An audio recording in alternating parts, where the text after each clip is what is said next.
Order! Order! You are an incorrigible delinquent at times. Behave yourself, man!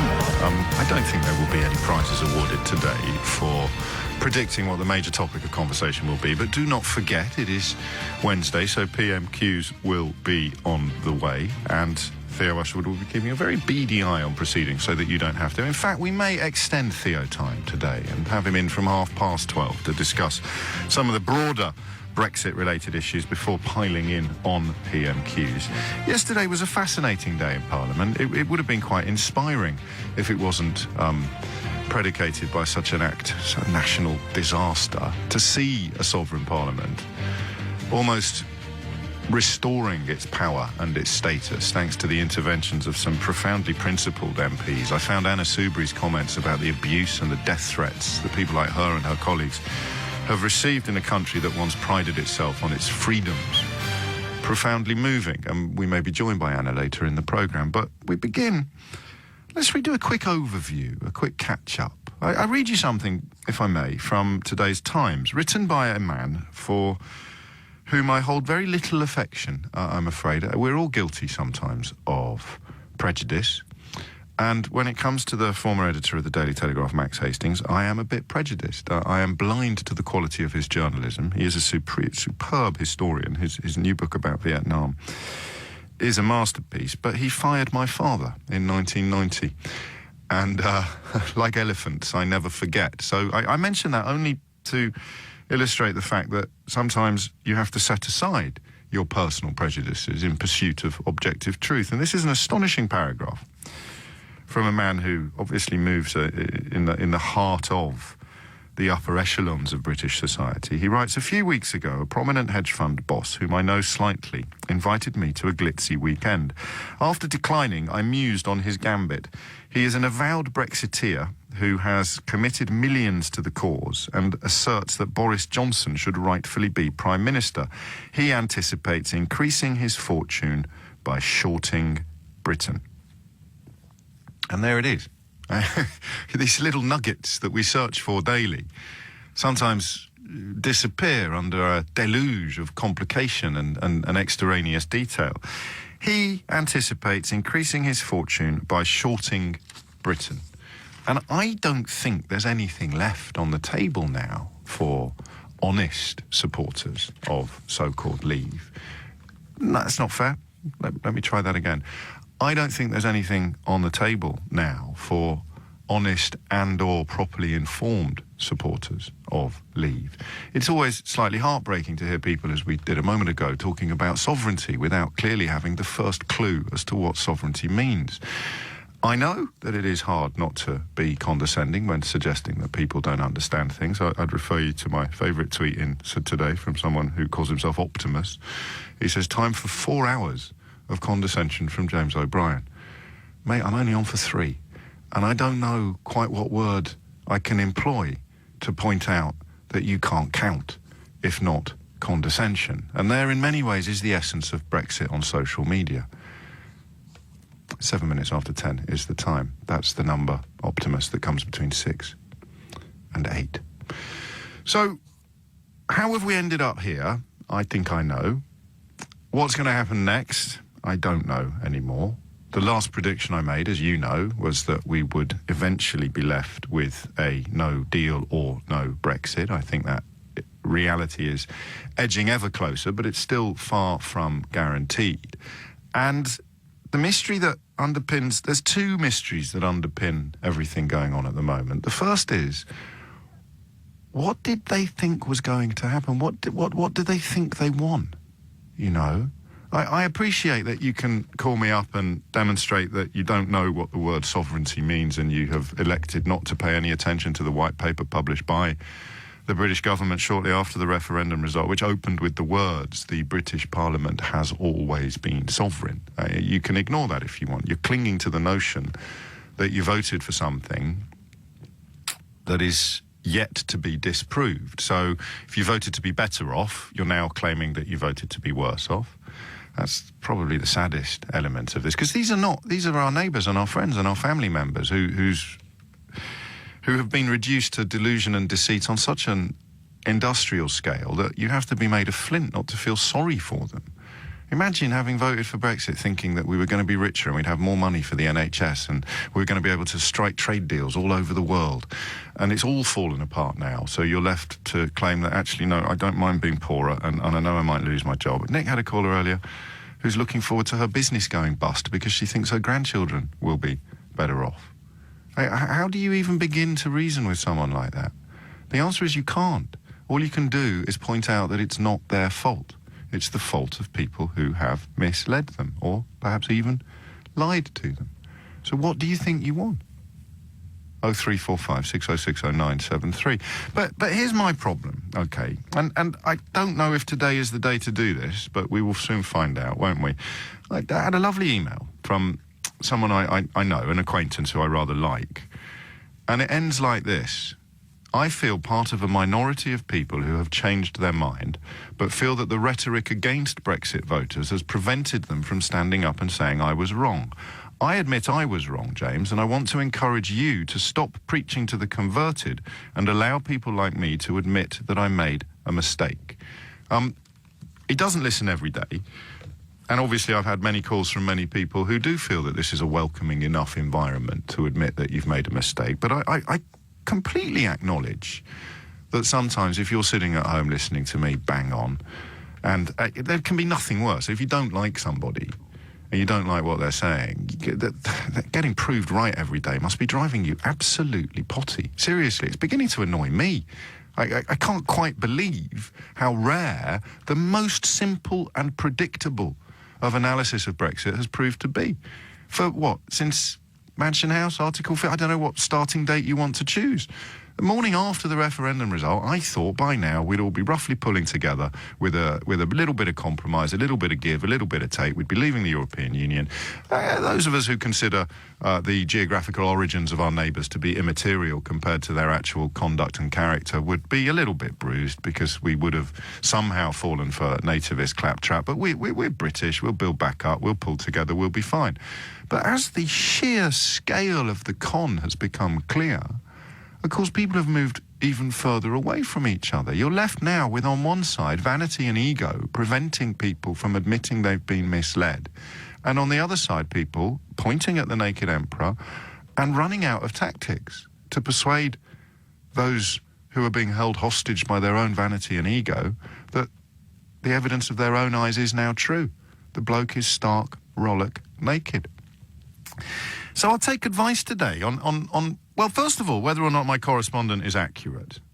He's a lovely bloke, but as I say, he doesn't listen every single day, and many people consider that this radio programme has become one of the few places where you can comfortably and honestly admit that you were conned, you were misled, you were deceived. The problem, of course, with opinion-based journalists is that we all nailed our colours to a mast. So if I had told you to vote Leave, I would now be unable to acquit my journalistic duties properly without admitting that I also made a mistake and got conned. And some of the egos in this line of work are absolutely immense. Obviously, imagine how big an ego you need to sit here every morning and think that people are going to be interested in your burblings. So if I'd told you that leaving would in any way improve your life, then I don't know what I'd do now professionally, because I've got an overdeveloped ego, but I'm not deluded. I don't lie to myself. Could I really sit here and still pretend that it was a good idea when all of the evidence is now against me? Could I really sit here while you tell me that you don't mind losing your job and you knew all along you were going to be poorer? And I think back to 2.5 years ago when I was telling you to vote to leave the European Union, and you essentially tell me that you're going to be richer. The 350 will have more money for the NHS. Andrea Leadsom, who told the BBC this morning that she never makes predictions, predicted a £10 billion a year dividend for the United Kingdom. It's all been disproved, which is why these people, these poor people, decent people who made the mistake of trusting politicians, it's a mistake we've all made in the past. Quite incredible. These poor people have been left now lying to themselves. And that's the worst thing that you can do to a population. Nobody voted to leave the European Union because they wanted to be poorer. but their misunderstanding of what the word sovereignty means has motivated them to do it. Nobody did that. You're not just lying to me when you claim that, you're lying to yourself. It's a wonderful quote in The Brothers Karamazov by Fyodor Dostoevsky, which addresses the very precise question of what happens when you start lying to yourself. The ultimate conclusion of that quote is that you lose the ability to love, because once you're lying to yourself, all bets are off. So how do we fix this? They're still at it. They're still lying. Boris Johnson, I realised yesterday, must have been Matt Lucas's inspiration for George Dawes. Do you remember George Dawes, the great big baby, the drum-playing baby in an enormous nappy? He's quite likeable, but of course, for many people, Boris Johnson is still quite likeable. It's a trap I fell into many moons ago. George Dawes in a wig, our former Foreign Secretary, standing up in the House of Commons yesterday, still trying to sell unicorns, still trying to pour snake oil down the throats of the population, and still, of course, never, ever, ever honestly admitting what Max Hastings writes in the Times today. He is an avowed Brexiteer who has committed millions to the cause and asserts that Boris Johnson should rightfully be Prime Minister. He anticipates increasing his fortune by shorting Britain. That's it. We're just pawns in the games of incredibly rich people. People who, for example, own the Ritz Hotel or own the Sun newspaper or run enormous hedge funds that are set to make enormous profits from the impoverishing of the rest of the population.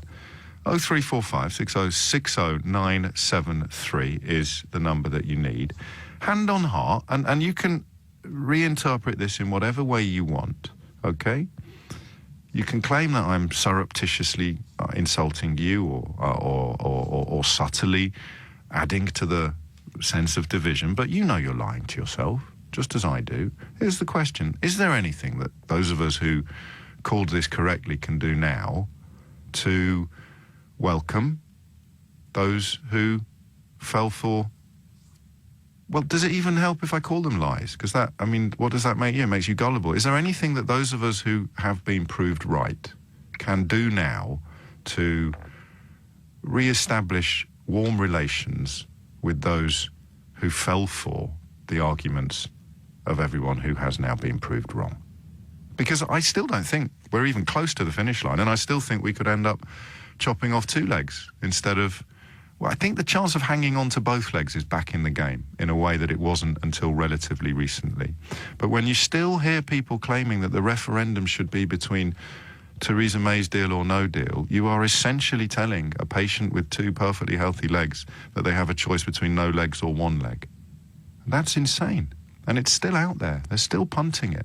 So what can those of us who have got it right, not because we're cleverer, not because we're wiser.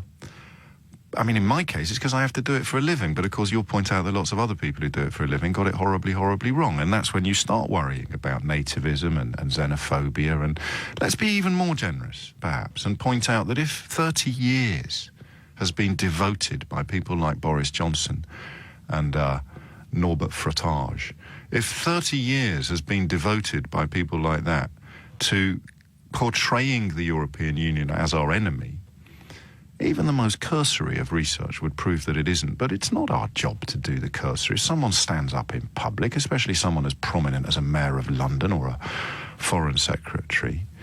But that's the point, isn't it?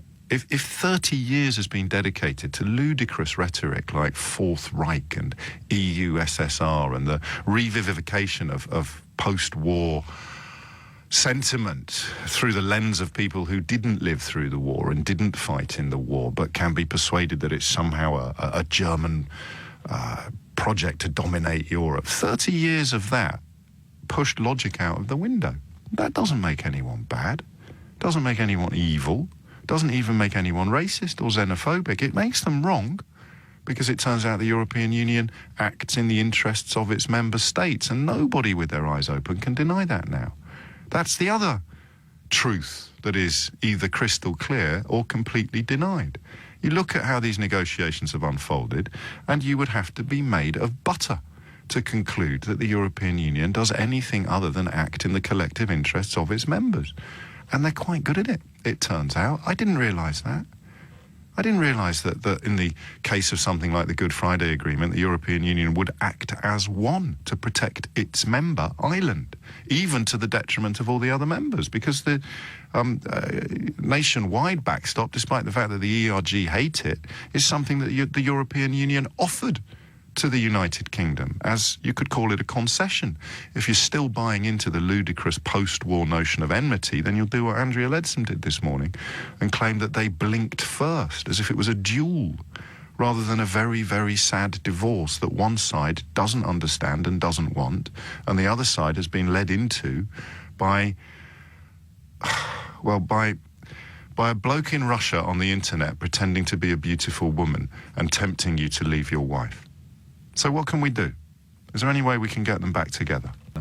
It's impossible at the moment to avoid the I told you so. It is happening exactly as we said it would. I derive some pleasure from the knowledge that anyone who's been listening to this programme for the last 2.5 years can have been rendered utterly unsurprised by what happened in Parliament yesterday, although I fully acknowledge that people who've been screaming about how wrong I am and sending death threats to people like me and Anna Soubry were probably still shocked by reality biting yesterday. But what can we do, those of us who are on the right side of this argument, to make those of you who felt compelled to or were persuaded to vote for these spivs and shysters and charlatans, and anyone could have fallen in, what can we do to help? 0345 606 0973. And I should add, actually, that Shami Chakrabarti, interviewed this morning, seems to suggest that the baton of abject balminess has now been handed by the ERG, who fell apart like a cheap suit, of course, when called upon to put their proverbial money where their mouth has been, to Jeremy Corbyn's crew. It's now the turn of Corbyn's lot to claim that there is a brilliant deal and we'll be able to do it, but we can't tell you what it is yet. And the European Union, despite saying that they've got no intention whatsoever of reopening negotiations, will definitely reopen negotiations. So now we replace the ERG with the Labour Party, or at least with Jeremy Corbyn's crew, and they're now claiming that they can do something brilliant and that all the people who say that they can't do it will change their minds when Jeremy walks into the room. Indeed, Shami Chakrabarti actually described the positive atmosphere in the room when she's been with Corbyn and he's met EU diplomats. So now the politeness of European diplomats is being held up by Shami Chakrabarti, or Baroness Chakrabarti, to give her proper name, is being held up as somehow evidence that the European Union is lying when it says it won't reopen negotiations. They were nice to Jeremy over breakfast, so they must be lying when they publicly say that they won't reopen negotiations. Oh, my days. 25 minutes after 10. Sorry, that's a little long, even by my standards. And the board is groaning under the weight of your imminent contributions. Don't worry, we will almost certainly take this beyond 11 o'clock. And we'll begin with Jez, although it's highly unlikely to be the Jez I've just alluded to. This one is in Charente. The other one has only just got back from Mexico. So, straight to southwestern France. Jez, what would you like to say? Oh, good morning, James. Thank you very much for giving me the opportunity to share my epiphany with the great and the good. Gosh. Yes, it's the first call and we've already got an epiphany. Fantastic. I am a Remainer, an avowed Remainer, and I very much support all the things that you've said on your show over the last couple of years. And I've wrestled with this problem of why people somehow veered away from the blinding obvious and voted for Leave. And I believe, as a military man, you have to understand your enemy better than you know thine own self, and all that sort of malarkey. The point is, I believe that their Leave vote transcended the details of whether or not there was a law they didn't like, or whether a deal or a no deal was going to make us poorer, or any of that. And they have a fundamental belief deep within them. They can't probably even define it, a lot of them. And maybe it's why they don't phone you to explain it. But there's something about let's not count our chickens. They sometimes do. Sorry, carry on. I've interrupted you. Go back. No, that's okay. That they have a deep-held belief that Britain is being sucked into, to sort of quote the journalese, a Death Star-type EU environment where slowly but surely over time they will lose all coherence as a nation and they will lose that sense of identity.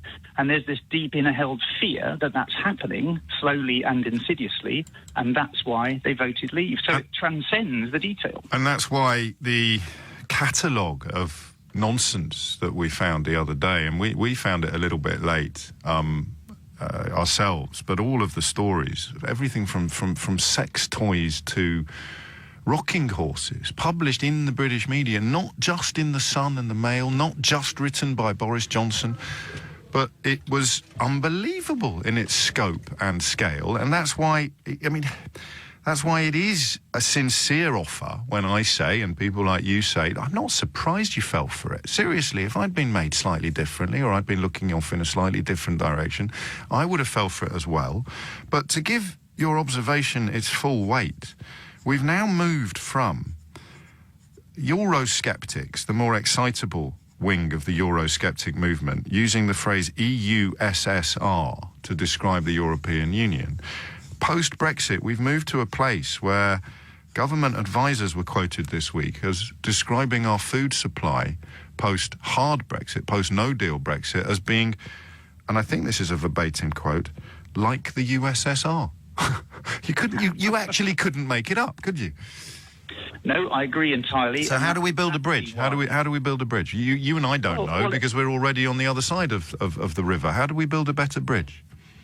Well, I think that the point is you have to understand, it's the Occam's razor thing, isn't Yes. it? If it's so obvious it must be right, then it could be that this theory of mine has legs. And it came to me this morning because I listened on YouTube to Jason Hunter and to a lady called Iana something, who's very big in the trading environment in Europe, and both of them were spelling out prophecies of complete doom. So, for instance, Jason Hunter talking about 2 years max for the agriculture industry in the UK to be wiped out. Well, Jason, we know Jason, and he's been on this programme, and he is a very informed and passionate Remainer. But you see, of course, I'm such an anorak now, I can bring Patrick Minford into the equation, and he is the economist. He's the economist that is cited by the likes of Jacob Rees-Mogg and Duncan Donut, and he has said that our alleged economic improvement will be contingent on the complete collapse of industry and agriculture. So that's what I don't understand when people like Rees-Mogg and Duncan Smith get interviewed. Why don't the interviewers just say, but the bloke that you're crediting with the economic forecast is the same bloke who says that agriculture and industry is going to be completely destroyed?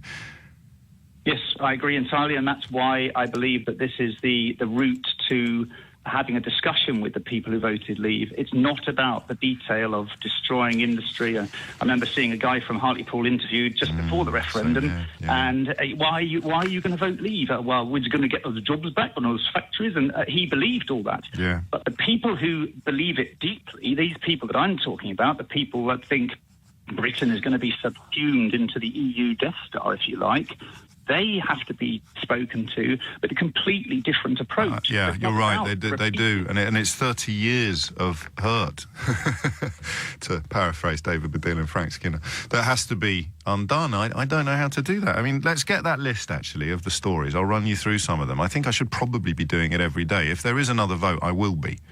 Every single day, I'll be running you through some of the stories that got halfway around the world before the truth had got his boots on. If it wasn't all so serious, actually, perhaps because it's all so serious, we should invent some new games. Here's one for you. Parody or reality. So here is a text that's come in, and there are quite a lot of accounts now that have, of course, been set up by people who are taking the mickey out of what we might describe as the more boneheaded wing of the Brexit movement. But then, of course, I get a lot of tweets and messages from the most boneheaded wing of the Brexit movement. So I'll read you this one. I'll read it as it's spelt and written, and you tell me parody or reality. James, get over it, mate. The people was given a choice, in or out of the EU, and if the vote would have gone to the Romonas, I would have accepted it. You're just a brunch of bad losers. I say parody, but it's a text rather than a tweet. So it can't be, can it? That voice in the background that you hear with a gnomic belongs to Anna Soubry, who... Slight growl. A slight growl. Let's not get carried away, Anna. Welcome. Hello. Great speech last night. Oh, that's very good of you. Thank you. Did you think you'd ever be making it? You mean ever, ever, ever? Well, did you think we'd reach where we are now? Did you see it as inevitable, or are you surprised by this turn? Once... She could have got a consensus here. I mean, I actually followed Dame Margaret Beckett, who made a far better speech. My God, was she absolutely on the money. She was brilliant. Came out of nowhere. Talked with real authority, because she used to be Secretary of State, President of the Board of Trade and all this malarkey. Of course, yes. 20 years ago, she absolutely understands this thing called just-in-time supply chains, which bore the bottoms of normal people, I understand, that are critically important for the financial future of our country and jobs and so on and so forth. But it was just the way she described it all. And I don't take any pleasure saying this, but as a Conservative, listening to her analysis of the failings of the government, and I'm afraid to say my Prime Minister, she was absolutely on the money. And there was a time when we could have formed a consensus. You wouldn't have to be reading out all this stuff, James. Yes. The divisions could have been healed and we could have agreed, but I'm afraid the moment has absolutely gone. Well, you mean pre-Article 50 you could have done? No, actually, in the... no, you're right, pre-Article 50, you're absolutely right. After Theresa had become leader, she should have reached out across the country and she should have seen off the hard Brexiteer loonies, and I'm afraid there is an element of that to what they believe. Yes, yeah. But she could have brought together sensible leavers, people like myself, like Margaret Beckett's, like the Chukas Ramunas and all the rest of us, and we would have agreed on absolutely leaving the EU, but on a basis that protected the economy, and which actually secured the future of our country in more ways than just trade. And I didn't see this coming. I am now poised to defend Theresa May against the Conservative MP, which has got to be yet another indication of just how bonkers Brexit has made everything. Because, I mean, I understand why you say what you say, and I hold no candle for Mrs May whatsoever. And I've managed to excise my sort of entry-level chauvinism masquerading as gallantry when someone pointed out if it was a male Prime Minister, I wouldn't be feeling these sympathies and this almost a protective air. So, setting all that aside, she couldn't do what you've just said because of the Daily Mail. No, but you can... She'd have been crucified. No, They had that ludicrous Rule Britannia cartoon on the front page, the Steel of the New Iron Lady, written by James Slack. Remind me what his job is now? I don't know. No, he's in her office. Director of Communications at Downing Street, or some similar job title. She couldn't have done it, Anna. She really couldn't. No, I think she could, actually. I hear what you say. But she would have had to stand up and say to an awful lot of Leave voters, immediately after their victory, right. You were wrong, you voted for something that could never happen. No, she could have stood up and she said, right, everybody now, we need to deliver on this referendum result, but we need to do it in a way that re-heals the divisions. And let me tell you now, those of you on the extremes, on whatever of the argument, and that includes, put the Subarus there, and you are now, all of you, you're going to have to put those things to one side, and we are going to build a consensus. Remember, ironically, the SNP would have voted for the single market and the customs union, which some of us were arguing for long and hard, and she could have done that, because, James, the trouble is, you see, I know, but I've got a zinger. I'm just waiting. She's found this sort of fudgy middle way. And look at how but it was the only. I genuinely believe it was the only way. I'm glad we disagree because yes, I think some people. So you back the deal? No, I don't back the deal. I want to call the whole thing off. But I see the deal. People's vote. Yes, of course. Yeah, but the best available. Blowing your kisses. Well, let's not get carried. It's a radio show. You don't need to do subtitles. Thank God nobody can see it. It's the best. There are cameras in the studio. This is shivers. This is 2018. It's the best. I still think it's because you've just done that thing that a lot of people do, which is underestimate the toxicity of the media environment which Theresa May operates, and whether she was right or wrong to do that, it is a matter of record that she was in thrall to Paul Dacre, the then editor of the Daily Mail, and terrified of incurring his disapproval. Ditto Rupert Murdoch via The Sun, although The Times, of course, treads a more sensible path. But talking about the customs union and the single market, there would be no Brexit without the weaponisation of freedom of movement. So to then argue that you could have a Brexit which retained freedom of movement seems to me to be pie in the sky. I think we could have done it. You think you could have persuaded people like this in my inbox to accept the retention of freedom of movement? I'm not going to pretend it wouldn't be difficult, but it could. I took a call from a bloke who voted leave because there were too many brown faces behind the tills in his local Tesco. Yeah, but...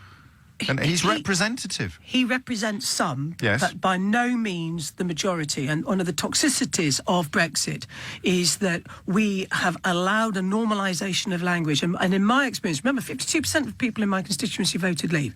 So when I talk to people, as I did in the run-up to the referendum, and obviously subsequently, in my constituency, outside of my constituency in Nottinghamshire, one of the things I find is, look, there are some people who will say stuff to you and you call out, you'll say, excuse me, what are you saying? And when you're challenging put it into their eyes, they'll back off and say, yeah, I'm sorry, I know what you mean. I didn't mean you. We get a lot of that. I didn't mean you. I meant these faceless people who hordes. actually say, no, I hear what you say. Yes. So the classic, this guy said to me, he said, you know, in Newark, great place, Newark. He said, no, Newark, nobody in Newark speaks English. And I said, what? I know. That's fine. And he went, and I said, that that's not true. Yeah. You know that's not true. And he looked and went, yeah, actually, you're absolutely right. He said, but you know what? They hang around on street corners drinking beer. And I said, yeah, because British born, they never do that, do they? And he admitted the silliness, the folly of his own what he was saying. I bet he didn't. If you put him in a DeLorean sports car and sent him back in time, he would still have voted Leave. I think you underestimate how deep-rooted this is. I don't, James. Hey, the life I've had for the last 2.5 years, I absolutely do. And that's why I know a people's vote is by no means a soft and easy option, but it's the only way through it. And I know the risks that are involved in it, but it is, to me, the only way through this. Put Mrs May's deal to the British people with the best deal, which is remaining in the European Union, which a lot of people now understand. A lot of Leave voters are really worried, especially the older ones who look to their children, their grandchildren, and they have a right to change their minds. Now they see what Brexit looks like. What if it Put it back to the people, if we get Remain, genuinely, we can move on. Yes, and if we don't, then I suppose you could argue that things are no worse than they are now. Exactly. We'll just have and to then, all press of on. us But you could be giving the Downing Street keys to Jeremy Corbyn. And no, that's a load of old B as well. Well, it isn't, is it? It really is. Because this is Theresa May's failure. You've described it in pretty stark terms yourself as a failure. And if a Prime Minister fails on such a grand scale... But Parliament will not... We are not Turkey's going to vote for Christmas. And so there'll be a vote of no confidence, which is the obvious thing that the leader of the opposition will do, and he's got to get on and do it straight away after Tuesday. Put that vote. I will vote in favour of this government. Of course I will, because Brexit aside, actually doing quite a good job. Party before country? Certainly not. No? Always my country first. So are there any circumstances in which you'd vote against a Conservative government? Well, I did last night. This is a very good point, but not in obviously I mean in a vote of confidence. Oh, no. Because the alternative is a disaster and a calamity for our country. Without any debate about that. Let me play a silly game. And hang on, I want to play a silly game. Jeremy Corbyn is Prime Minister and the United Kingdom remains in the European Union. Theresa May is Prime Minister and the United Kingdom leaves the European Union. Just pick one. I believe that the prospect of a Labour government is absolutely horrific. Just pick one. I would rather that we had a Conservative government and remain in the European That wasn't Union. one of the options, Subri. What would you choose? I think that the threat of Jeremy Corbyn is more... Hang on, I'm getting there. I'm just trying to be I'm already late for the travel news. Carry on. Corbyn is a much greater threat to our country. You really think so? Oh, absolutely, no doubt at all. The so good news on leave Corbyn, with May better than remain with Corbyn? Absolutely, but the good news is you can get rid of Jeremy Corbyn in 5 years. But with the European Union, yes, we can rejoin it. I think it'll be my children's generation that will do it. But we will never, ever get the great, unique terms that we have. The rebate will be gone. We'd probably have to join the Euro. We'd probably have to join Schengen. We have a fantastic deal with the European Union. Probably about it. Let's remain, but let's put it back to the people with the people's vote. What happens next? She's going to lose next Tuesday. Yes. The question will be by how much. Right. And at the moment, Downing Street is sort of rolling the pitch that if she loses by 40, that's a victory. It isn't. It's a disaster. No, of course. But we don't want a change of leader. I think that would also be a disaster. What we need is a people's vote. Put this back to the people. It's not about the referendum. It's not rerunning it. It's about Brexit. Now we know it. Now we see it. Now we understand it. And that's all of us. Put it back to the people. Let them decide with Remain there, which is the better option, the better deal. And let's have a people's vote. Very briefly, what advice would you give to people who are, and I use this phrase in a complimentary fashion, who are not as thick-skinned as you, because you have fielded death threats. People like Gina Miller, of course, have seen some of their one of their abusers jailed. I've had 3. I'm no stranger to that sort of thing you myself. Get it as well, don't you? So, and I'm luckily possessed of a rhinoceros-like hide, but I think some people perhaps have been persuaded to push their heads back below the parapet by the toxicity and the vileness of the boneheaded I'm afraid you're right. Brexit brigade. You're right. Can you give any advice to people who have been cowed? I just think there's 2 things, isn't it? You have to put your country and your constituents first. But the other thing is, and I think I missed Dominic's speech because I had to go. Sure. But I missed the great Dominic Grieve. Yes. great man. I missed his speech, but he was absolutely... Because I know I've spoken to him subsequently, but I know what he was basically saying, which is, it's not just actually looking yourself in the mirror every morning and saying, you know what, I'm doing the right thing, I'm being honest to myself. It's actually that moment in time when your children will say to you, what the hell did you do when you voted for that thing? And Dominic and me, and I hope others, will say, I didn't do it because I knew it was wrong for our country. And they say, thank you, Mum. Thank you, Dad. Or Mum and Dad say, I did do it because the alternative was Jeremy Corbyn. But it isn't the alternative. It's The alternative... a possible future. No, it really absolutely isn't. There is a absolute way through this mess. We take Theresa's deal and we put it to the British people in a people's vote. That's the alternative. And hell, we may actually end up there. We started off, as a bit of a me, Chucker and a couple of others right in the fringes of all this debate. Now here we are, genuinely seeing this, not just us, but widely accepted as the only way through it. And it is the only way through it. Sort out the mess, trust the people, take it back to them. Now we know what Brexit looks like, and have a people's vote. And then, of course, we come up hard excuse me, hard against the argument that somehow having a vote would be undemocratic, but I won't insult you by asking you to respond to that ludicrous rhetoric. You've got to get to PMQ. I have, darling, I have. It's all right, it's just what is it, a 20-minute trot? No, it'll be on the tube, 10 minutes. Thank you very much, Anna Soubry. And thanks for everything you've done as well. Because I do big appreciate respect it. and thank you. Well, I got a call off Nicholas Soames the other day. You'll have to join the queue. You're a star. It's 10:49. And it feels like the end of the beginning for Brexit. Where we go next, who knows? Anna Soubry, the doughty Remainer, I think now, or at least People's Vote campaigner, who represents a constituency that voted to leave. So it's a position that, whether you like it or not, you can only describe as proper principle and the proper representation, oddly, of parliamentary democracy, when the people might tell you one thing, but your job is to determine what is in their best interests. It is, I fully appreciate, almost impossible to describe that democratic tradition in terms that don't sound a little bit paternalistic at best, patronising at worst. But anyone who listens to this programme will know that nothing that happened yesterday should have come as a surprise. It was all utterly predictable. I disagree with Anna Soubry about the avoidability of it. I don't think that Theresa May could have carried the country towards a deal that retained free movement. I don't think anyone would argue with me, would they, that Brexit could have been achieved without weaponising immigration. You remember that utterly disgusting Breaking Point poster, surely one of the lowest points in living memory for us as a nation, let alone as a Brexit-related or referendum-related issue, straight out of the Joseph Goebbels playbook, with a grubby little fag-packet fascist standing in front of it, pretending that he didn't realise the sort of forces he was unleashing, and still pretending that he didn't realise the sort of forces he was unleashing when a British MP was murdered by a white supremacist terrorist on British soil just hours after that despicable poster was unveiled.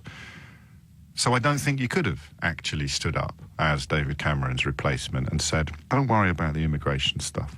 And also, once the immigration stuff was off the table, there was very little point to Brexit, which is why people have ended up now arguing, and that clip from Nick's show's just gone up online. Poor woman now so utterly immersed in delusion and denial that she's claiming that her own company going bankrupt will somehow be good for her children and grandchildren. I despise the men that have done this to women like her. I genuinely despise them. Or, as a Christian, I despise what they've done. Hate the sinner. No, love the sinner, hate the sin. It's very difficult sometimes. Very difficult sometimes. Cheap shoes for peasants. Milan is in Chiswick, where his mum, I happen to know, runs the post office. How are you, mate? I'm all right. It's extremely busy, and I was about to say, this is not exactly the downtime of year for you, for Mum's business. What was prompted you to pick up the phone? So for the last few months, I'm having interactions with Brexiteers, primarily through LBC's Facebook page, and no matter how many times... mate, you need rubber gloves. Don't go near it. You need rubber gloves and hand sanitizer.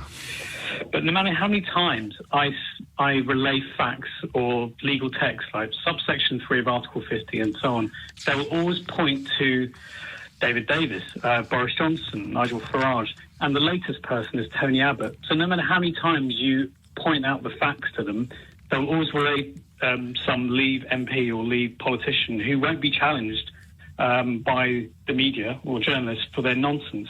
Well, this is a big problem. Johnson, I was reminded this morning, claimed before the referendum that the Treaty of Vienna would somehow protect the rights of all European Union workers here and all British workers and residents on the continent. He has now been comprehensively disproved. It's clearly not true, but he will still not have that mentioned to him next time he pops up in a studio. Jacob Rees-Mogg's cheap shoes for peasants tariffs argument, which even the Sun has disowned and withdrawn, he left on his Twitter feed. David Davis's claim that the German car industry would gallop to the rescue. I no longer understand, I'm afraid, why colleagues in this profession allow these men to continue to spout their nonsense without at least referencing nonsense from the past that they haven't yet disowned. But that's for my next book, Milan. But it's even like, I mean, for example, like if I ask them the basic question to Brexit is, do you want frictionless trade or do you want complete independence? You can't have both. I either get three answers. One, well, Boris Johnson said we can, so I'm going to believe him. Or he two, said you can have your cake and eat it. Eat it, yep. Or two, Brexit means Brexit. Or three, you don't sound British, so what's Brexit got to do with you? Yeah. All right, well, we can't deal with three because that's called racism or xenophobia or nativism or bigotry, depending on how charitable you're feeling. The second is almost having it tattooed to your forehead that you don't understand anything, but you've got a slogan that you think constitutes a pertinent contribution to the debate. And the first is, I bought that snake oil and I'm still swallowing it. And I agree with you, it does sometimes feel like an immovable force has come up against an immovable object. But you're in the wrong place, mate. You can't be faffing about on our Facebook page. It's literally full of idiots. Do you remind me, have you seen Indiana Jones and the Temple of Doom? Of course. You know, like the black sleep of the Gallimar? Yes. It's like that. No matter how many times you point out the facts, they'll just, yes, but I'm not talking about them today, Milan. I'm not talking about the 10 to 15%, the UKIP vote, if you like, the people who, the gammon, actually, the people whose prejudice is so entrenched and whose ignorance is so weaponised that you can't break through to them. You're right, they never will. It's the night of the living dead. I'm talking about the massive majority of Leave voters who acted rationally and honestly and with principle and fell into a trap, not of their own making, a very carefully laid trap, a 30-year-old trap, a trap baited by some of the richest men in this country, a trap sponsored by the likes of Rupert Murdoch and the Barclay brothers, and a trap which persuaded people that somehow it would be in their interests, their own interests, to do this thing. And now we know it won't be. And there are few things more tragic than seeing them reduced to the claim that there is something that will be there in their own interests. It's an abstract term that I don't really understand, but that's why I voted Brexit, for sovereignty. Milan, thank you. My regards to your mother. I'll no doubt see you during the Christmas period. It's coming up to 11 o'clock. You are listening to James O'Brien on LBC, where the question is, leaving aside the sort of definition of a bigot is someone who will not change their mind however much evidence they're given. So leaving aside that constituency, which I would estimate to be about 10 to 15% of the electorate, the proportion, if you like, that could ever have considered voting for a profoundly racist party like UKIP. Quite amusing to see people quitting UKIP for it being too racist. I love that. It's a bit like the Pope quitting the Vatican because it's all got a bit too Catholic for their tastes. But leaving them aside, and of course they continue to spout their lies and their deceits, what can the rest of us do to make people realise or feel welcome? I'm just trying to work out ways back to stability. Strong and stable. Do you remember that? That's probably the second funniest thing to happen in the Brexit saga. The funniest was that tweet from David Cameron about how the best way to avoid chaos would be to vote for him instead of Ed Miliband. Oh, Ed Miliband. Ed Miliband, will you ever forgive us? Honestly. So I think the beginning of the answer to the question that we're posing today lies in that ludicrous notion that the Leave vote was homogenous. So things that no one can argue with, okay? Number one, people voted Leave for a variety of different reasons. Number two, some of those reasons are incompatible. So somebody who voted to be like Iceland or Norway in an EEA or EFTA type arrangement could not have their dream come true if the dream of the person who also voted to reduce the number of foreigners coming into Britain got their Brexit. So that's truth number two. Number one, people voted Leave for many different reasons. Number two, many of those reasons are completely incompatible. So that phrase, the will of the people, becomes absurd and meaningless. That's not number 3, because people may still disagree with that. Number 3, in answer to the question of how can we actually bring back a little bit of common decency to Britain, some of the stuff Anna Soubry has received, I mean, it's crikey. If you think likening somebody to a side of ham is offensive, but you're comfortable with an elected parliamentary representative receiving 3 specific death threats, you really need to have a sit down and a cup of tea, ideally chamomile. So once you've established that there is no such thing as a homogenous Leave vote, there were lots of very disparate, diverse people voting for lots of utterly incompatible possible futures. And, of course, Dominic Cummings recognised this, the mastermind of Vote Leave sees it as their masterstroke to make lots and lots of different promises to different people to get the vote over the line. And the question of how you now reintroduce a little bit of national unity, I think you've got to recognise the people who are going to be left out. And tragically, it's the people who've been left out all along.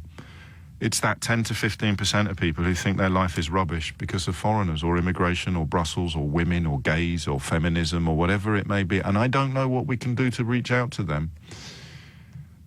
But we can't reach out to them yet. We've got to reach out to the 35% of Leave voters who voted rationally and didn't vote out of racism. And I know a lot of people get cross with me when I say that, because you think everyone who voted Leave was doing so out of some sort of... I promise you they weren't. The bloke I opened the show with today, an acquaintance of mine who sent me a very nice email suggesting that we've got to start trying a little bit harder not to alienate people who are in the process of changing their mind. He is himself the son, I should tell you, of a Palestinian refugee. So when he voted Leave, it was not in any way, shape or form his desire to reduce freedom of movement or to restrict freedom of movement. He had a heap of other reasons. And he feels that the current political environment has no room for him. Where can he go to say, I made a mistake? So what? Everyone makes mistakes. Let's recognise it, rectify it, and move on. Okay? And I think I've provided that platform. A lot of people have told me that I have. But I think also I can do more. So I'm asking you what? What more can we do to help people, not the bigots or the racists or the gammon or whatever you want to call them, the 10 to 15%, the incredibly noisy 10 to 15% who, like Milan on our Facebook page, he gets very depressed and distracted by just how noisy they are. But they're only 10 to 15. They're the people who would be tempted by UKIP or the EDL or whatever the latest far-right movement masquerading as respectable might be. That's fine. They will always exist. They will always be with us. People whose whole lives are somebody else's fault.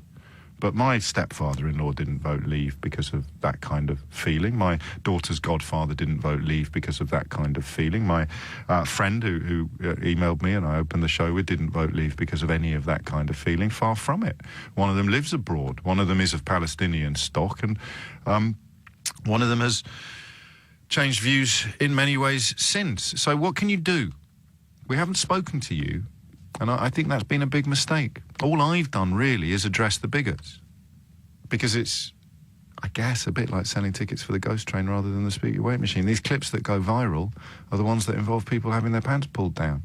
Or the ones that go too far the other way, you could argue. Bill, down in Exeter, of course, who became very, very emotional while apologising for being misled, and who made me feel very strongly that he has nothing to apologise for.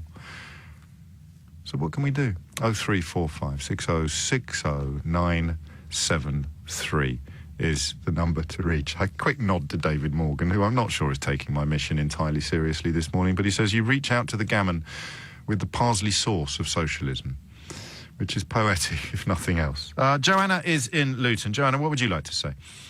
Oh, hello, James. Hello. I think you may be overestimating the impact that the Boris Johnsons of this world had on the Leave vote. Most people I knew that know that voted... I wonder if there's anything you can do about your phone line, Joanna. I'm sorry to be technical, sorry. but it sounds awful. Is that better? Astonishingly, that's even worse. Oh my goodness! I don't know what you've done. Have you? It's a mobile phone. Okay. Can you hear me now? Well, not very well, but if you make your point brief, no, we'll try and fix that. Apparently, Phil, meanwhile, is in Cobham. Phil, what do we do? How do we build a bridge? Or are we going to get Joanna back up? Or what are we going to... I'll just sing, shall I, between myself? Mate, I did a 25-minute monologue this morning. I think the least I could... Right, we'll talk to Phil, who's in Cobham. Phil, what would you like to say? Hello, James. Hello, Phil. Well, for me, I think that all Brexit has shown is that the current political system is really defunct. It's run its time. I mean, I'm a member of a new party. May I mention it? Yeah, if you want. Renew. Okay. But, you know, that's just one thing.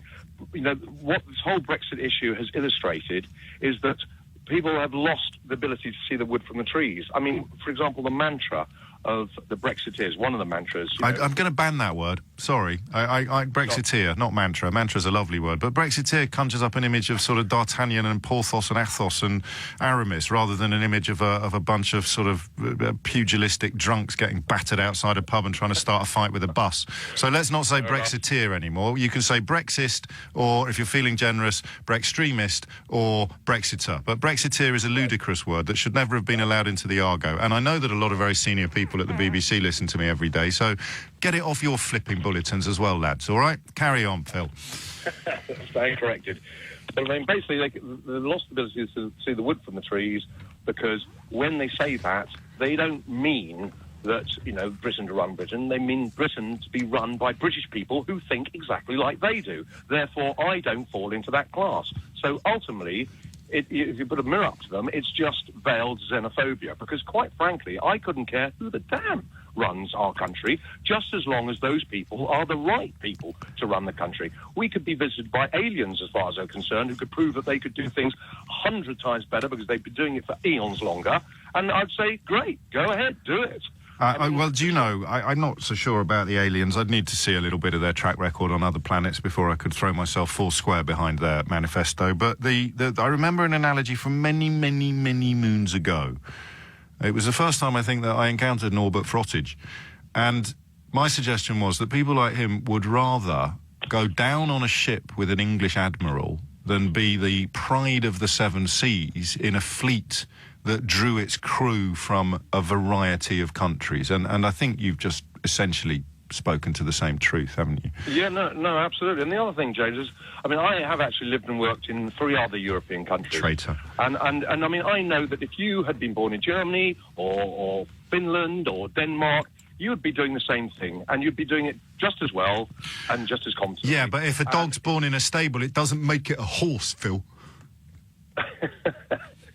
No, but I mean, you're really, you know, joking aside, ultimately, this is what people forget, and they forget how really similar... But that's 10 to 15% of people that you describe, the ones who care more about the colour or the nationality of an individual than they do about the character or the conduct. How do... And I know you've started a new party, but until Renew rises phoenix-like from the ashes of Brexit, then what can we do, people like you and me, to help the 35% of Leave voters who aren't tub-thumping loonies feel a little bit more welcome on this side of the bridge? Well, I mean, you know, the party is an issue because, as I said, we are so tied up in our tribalism now that we have... But it's not party tribalism, Phil. I mean, that is one of the truly amazing things about how mad it is. I can sit here every single day criticising Jeremy Corbyn, if anything, with even more alacrity and enthusiasm than I criticise Theresa May. But the people you describe, the 10 to 15%, the bovine bigot, that they think that if you criticise Theresa May, you must be a fan of Jeremy Corbyn. And they lack, bless them, they actually lack the intellectual acuity to realise that you can actually not be on either side. So I'm setting them aside, the ones who are blindly tribal, and I'm talking about the ones that aren't, the ones who have minds that are capable of changing, minds that obviously are changing because reality is becoming almost impossible to ignore. How do you make them feel more welcome on the rational side of the bridge? Well, I mean, I take issue a little bit with what you said about I mean, I think it's ingrained in our psyche, if you like, even though you may not express it. Most people could contemplate voting for Anna Soubry and Chuka Umunna.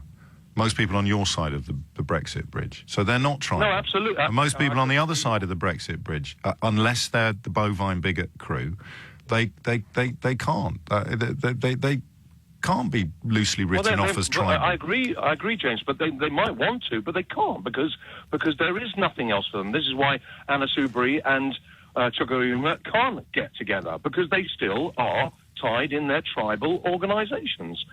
So I see what you mean. You want a new centrist party that is avowedly Remain and rejects the historical binary nature of the two-party system.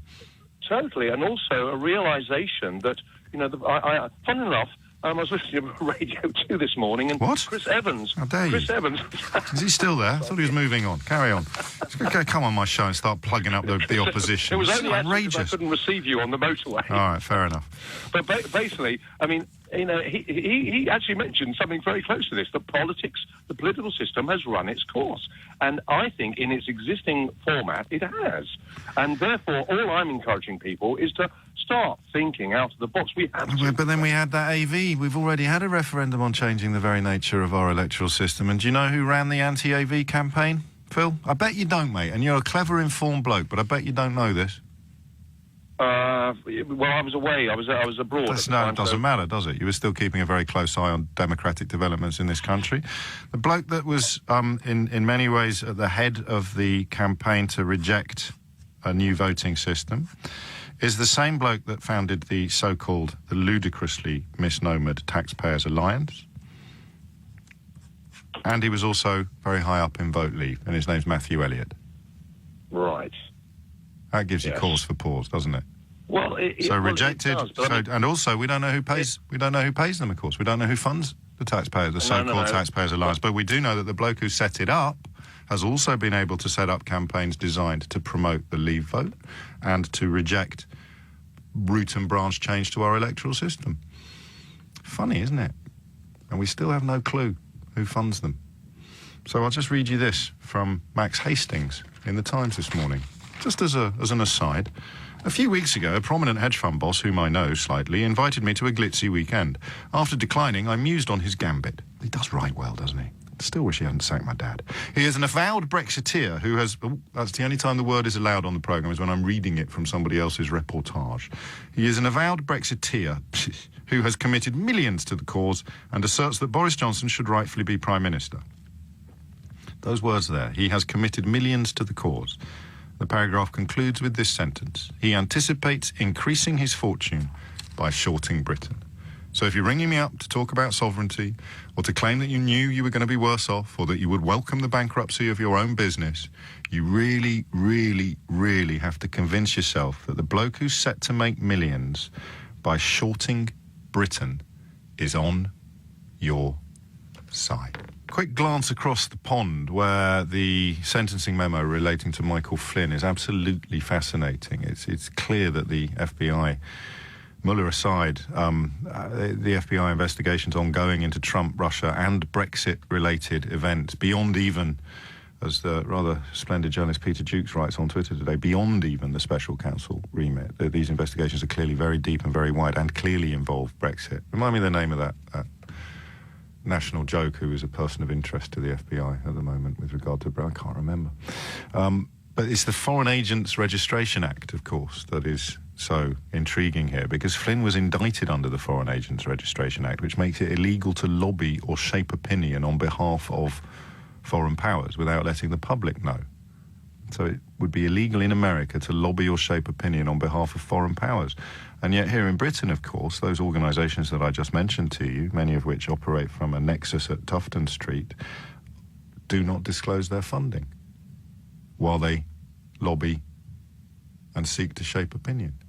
So if any of that money is coming from foreign sources or, God forbid, foreign powers, in America they'd be in contravention of the Foreign Agents Registration Act. But here, fish and blue passports. Let's go back to Luton. Joanna is there, hopefully with an improved phone line. Joanna, what would you like to say? Where were we? Oh, hello, James. Can you hear me better now? Pardon? Can you hear me now? I'm joking. I'm teasing you, Joanna. I can hear you clearly. What would you like to say? Oh, good. I was just making the point that I think you're overestimating the number of people that were influenced by the Boris Johnsons, etc. Really? Most people I know that voted to leave had already made their mind up. I don't think... Oh, yes, but no, I think... Sorry to... Not as great as you... No, you perhaps slightly misunderstand me. I'm not suggesting that Boris Johnson did all his nefarious work in the very small period of time between... I do.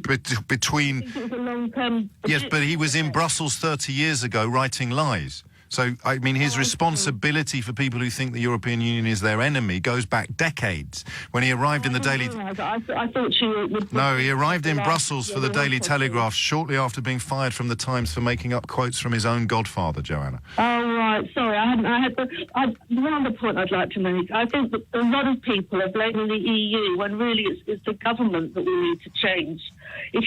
Prior to 2016, before we even thought about voting, this country was in a terrible state. We had, excuse me, we had... I can't do it. No, and we still... I mean, you're describing austerity, of course, and the reason why perhaps David Cameron's government was comfortable in allowing anti-EU rhetoric to continue, and we have to be clear, Labour didn't do...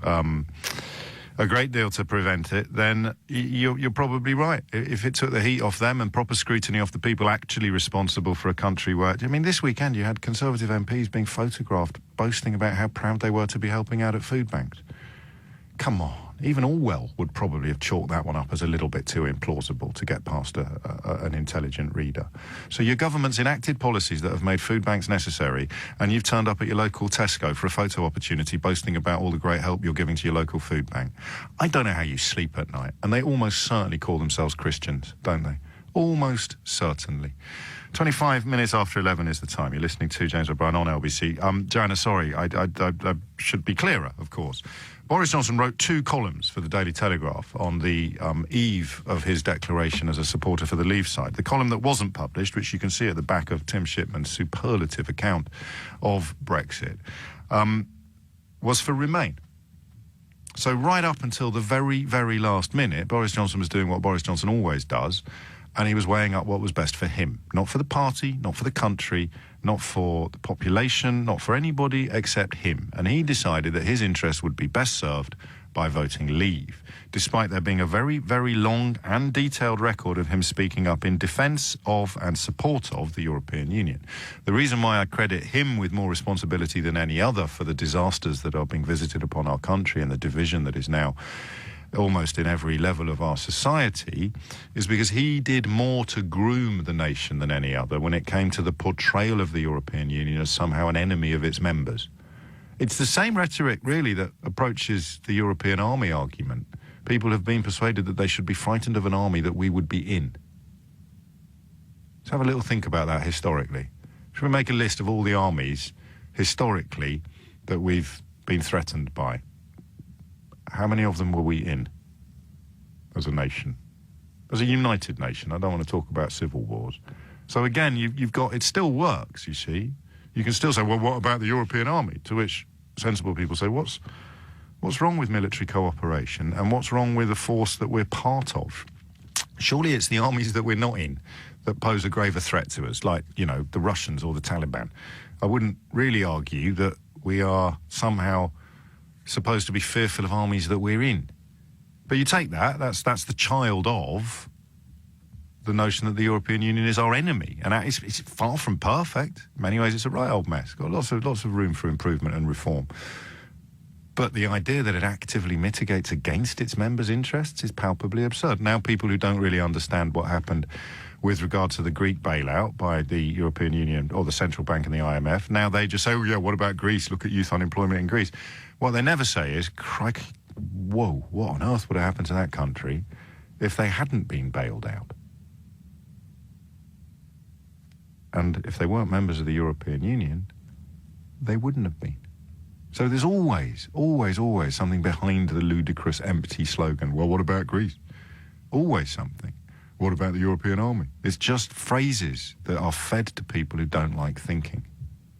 The minute you like thinking, you'd think, well, hang on a minute. I'm not... Of course I shouldn't be frightened of an army that I'm in. And hang on a minute, I've just watched this Brexit business unfold, and they're really good at this. They're actually really good at defending a tiny little country like Ireland. actually manages to come out on top in a negotiation with a soon-to-be third country like the United Kingdom, the fifth largest economy in the world, can't win an argument with Ireland because they're not Ireland. They're part of a union. This is just really, really simple stuff. 11:28 is the time. And, of course, the question then becomes, how do you create a more welcoming environment for the... I don't know what figure you'd put on it. I'd just look at the UKIP EDL contingent and say they're always going to be around. Or the National Front, you want to go back in time, Britain First, whatever it is. 10 to 15% maximum. OK? I can't help them. They can't help themselves until they recognise that their life is their responsibility and not the fault of a Polish plasterer or a Pakistani accountant or a woman or a gay. The reason why your life is a little bit rubbish is all on the inside, okay? Not on the outside. And I can't help you. I wish I could, but I've got bigger fish to fry.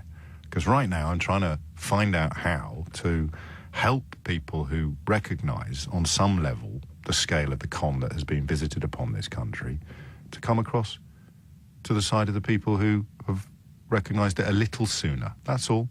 Not right, not wrong, not better, not superior, just in the same place at different times.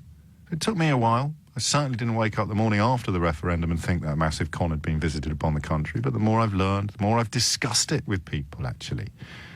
The years I've spent asking people what it is that makes them want to leave, only to hear them fall apart in a really quite compelling fashion. So certain are they until the simplest of question is asked. So just got there a bit sooner. And it's nicer here, I promise you. What can we do to make it more welcoming? 0345 6060 973. I've got a rather cheeky little story for you before PMQs kicks off. I'm minded to take it live at 12 o'clock today, actually, so do alert the horses. It involves a way in which you and me could annoy Vladimir Putin. It's quite hard for humble citizens like us to do that. But I told you, didn't I, when I was at the Magnitsky Awards a couple of weeks ago, where some of the bravest people I will ever meet are honoured annually for their work in fighting the human rights abuses of Vladimir Putin. They're being extended next year, actually, to encompass people working on the side of freedom and truth across the world, not just in the context of the Kremlin kleptocracy. And I told you that the human rights campaigner Tor Halvorsen gave me real inspiration when he reminded me that dictators and authoritarians don't care about our anger. They love our anger. Our anger feeds them, motivates them. Our fear of what they represent makes them stronger, because fear is the food on which they thrive. But our mockery kills them. They hate it. Look at Donald Trump. Look at the reaction of Donald Trump's fans to that balloon that was going to be floated above Westminster Green. It was fun. And then look at the reaction to the people who thought that they'd somehow get the same reaction from the other, quotes, side by flying a balloon of Sadiq Khan. Everyone just went, he looks like a man that can laugh at himself. There's no fun in mocking people who can laugh at themselves. It's only really fun in mocking people who can't. Donald Trump, Vladimir Putin. And that's why the story that my friend Vladimir Kara-Murza, one of the key campaigners for human rights in Russia, has written for The Guardian today it's rather nifty. I'll give you some more details on it in a minute, but basically other countries have already done this. They've already properly marked the memory of Boris Nemtsov, a Russian patriot and politician who was murdered on the Kremlin's orders. I think there's a way, or Vladimir certainly thinks there's a way in which we could lobby to have the street on which the Russian embassy sits named Boris Nemtsov Way. And so I'm just giving you notice now. I shall be doing everything within my power to support this campaign for two reasons. Number one, it properly marks the memory of an incredibly brave man who gave his life because he loved his country, or the people of his country. And number two, it's really funny. It's really, really funny. And teasing bullies, it's a bit of a pastime of mine, as you know. 11:37 is the time. Back to Brexit and the question of whether or not we can calm things down. Because every option on the table at the moment seems likely to make things worse. Lewis is in Cheltenham. Lewis, what would you like to say? I phoned up mainly because you sort of said about people that voted to leave. I don't like the term Brexit. I'll explain why in a minute. But who voted to leave, but don't fit into that mould of kind of xenophobia and racism. Yes. I was a big supporter of Lexit, trade unionists against the EU. Right. So I was always, go back, I don't know, 10 years ago or more, I was always in favour of membership of the European Union, and was always of the opinion that it was progressive in the way it kind of treated workers, etc. And then I read Tony Benn's Dare to be a Daniel. He wrote a really good essay in there about the Maastricht Treaty and the provisions that are contained within it, which could potentially make it really difficult for a future Labour government to introduce any kind of Keynesian economic model in the future. Just put a little bit more flesh on the bones of that, if you would. So if you I'll explain it the best way I can. So you look at Britain. Because remember that you also have to account for why many European Union member countries have economic models that are currently, I think, under most analyses, we'd agree they're more Keynesian than ours. Yeah, in some instances they are, but it doesn't. In theory, the EU doesn't necessarily support that model. And I'll come on to Greece in a minute. Right. But you look at Britain at the end of the Second World War, for example. The Clement Attlee Labour Party was elected. Debt as a percentage of GDP was around 200%. The way they built the country, the way they improved the lot of working class people was to invest. To borrow. They borrowed, but it was regarded as. I appreciate that, but I think for people whose history isn't as good as yours, it's important to point out that the money that was borrowed to do that investment, the repayment terms took decades. Absolutely, but it's still, in my opinion, we could do that now, in theory. So we've been banging on about austerity since 2008. But the European Union membership wouldn't have prevented us from doing that. It was a policy decision by David Cameron's government. Yeah, absolutely. So you've got a neoliberal Tory government at the moment, which would do that. But then the potential is we could end up with a Labour Party that doesn't want to do that does want to go down a different trajectory. You mean like France, Italy, and Germany, countries that do own their public utilities? Well, this is the thing. They own some of ours as well, of course. Absolutely, but they still have to go through the same procurement model that we do, which is to put. Exactly. And you look at. But Richard Branson has previously sued the British government using NHS procurement legislation, using EU procurement legislation because he didn't get the bid that he wanted. He didn't get the bid that he wanted, and I don't know that many people listening would necessarily see that as evidence of a flawed system. It's also, for the record, all of the money that he received in response to that legal action went back into the company, went back into the health company. I'm not a fan of privatising any parts of the health service, but I misspoke on that story. I think it was the last mistake I made, wasn't it? Is it the only mistake of the last 5 years? So I need to be a little bit careful on that. You're right factually, but it wasn't quite the egregious evidence that I thought it was at one point. But surely, my view it was complications with the bid that prompted him to sue, and don't forget he was successful. So what did you vote for then? Briefly, Lewis. I voted to leave, but no, I know that, but why?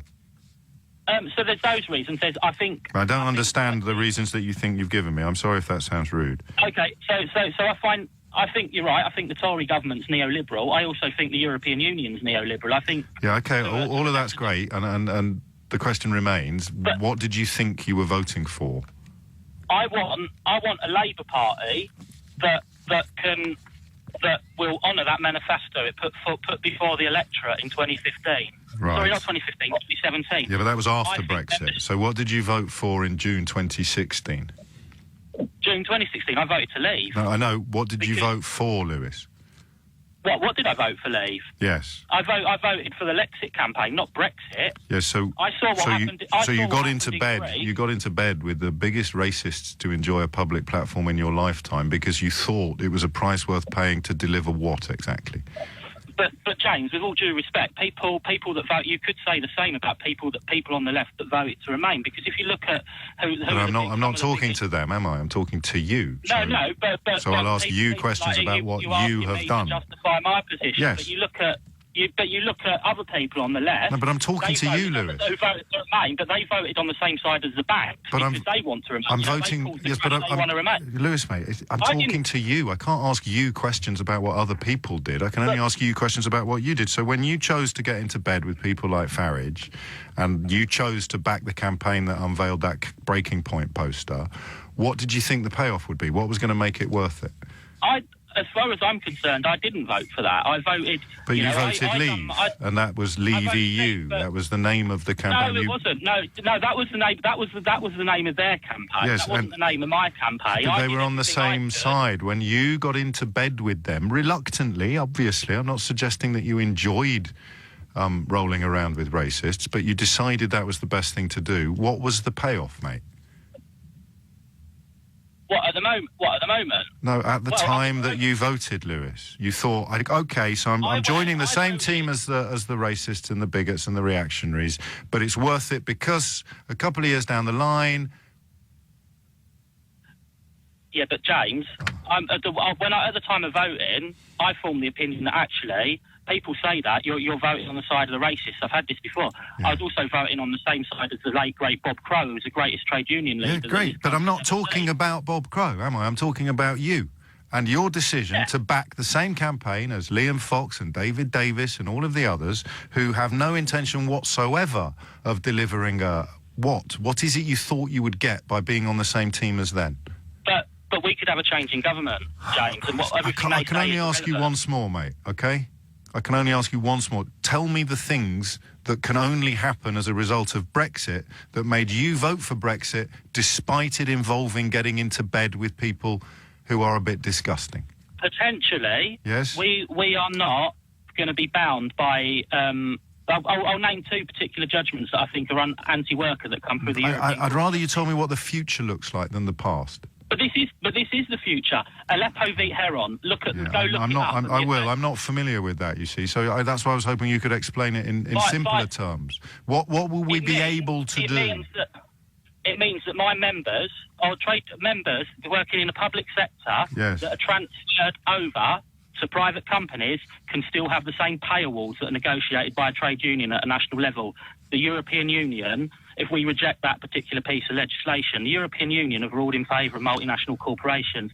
There's also Viking v Laval. We can repeal that. That proved that the European Union is against trade union collective agreements. And they're two of the major factors why I voted. Okay, so you don't regret. That's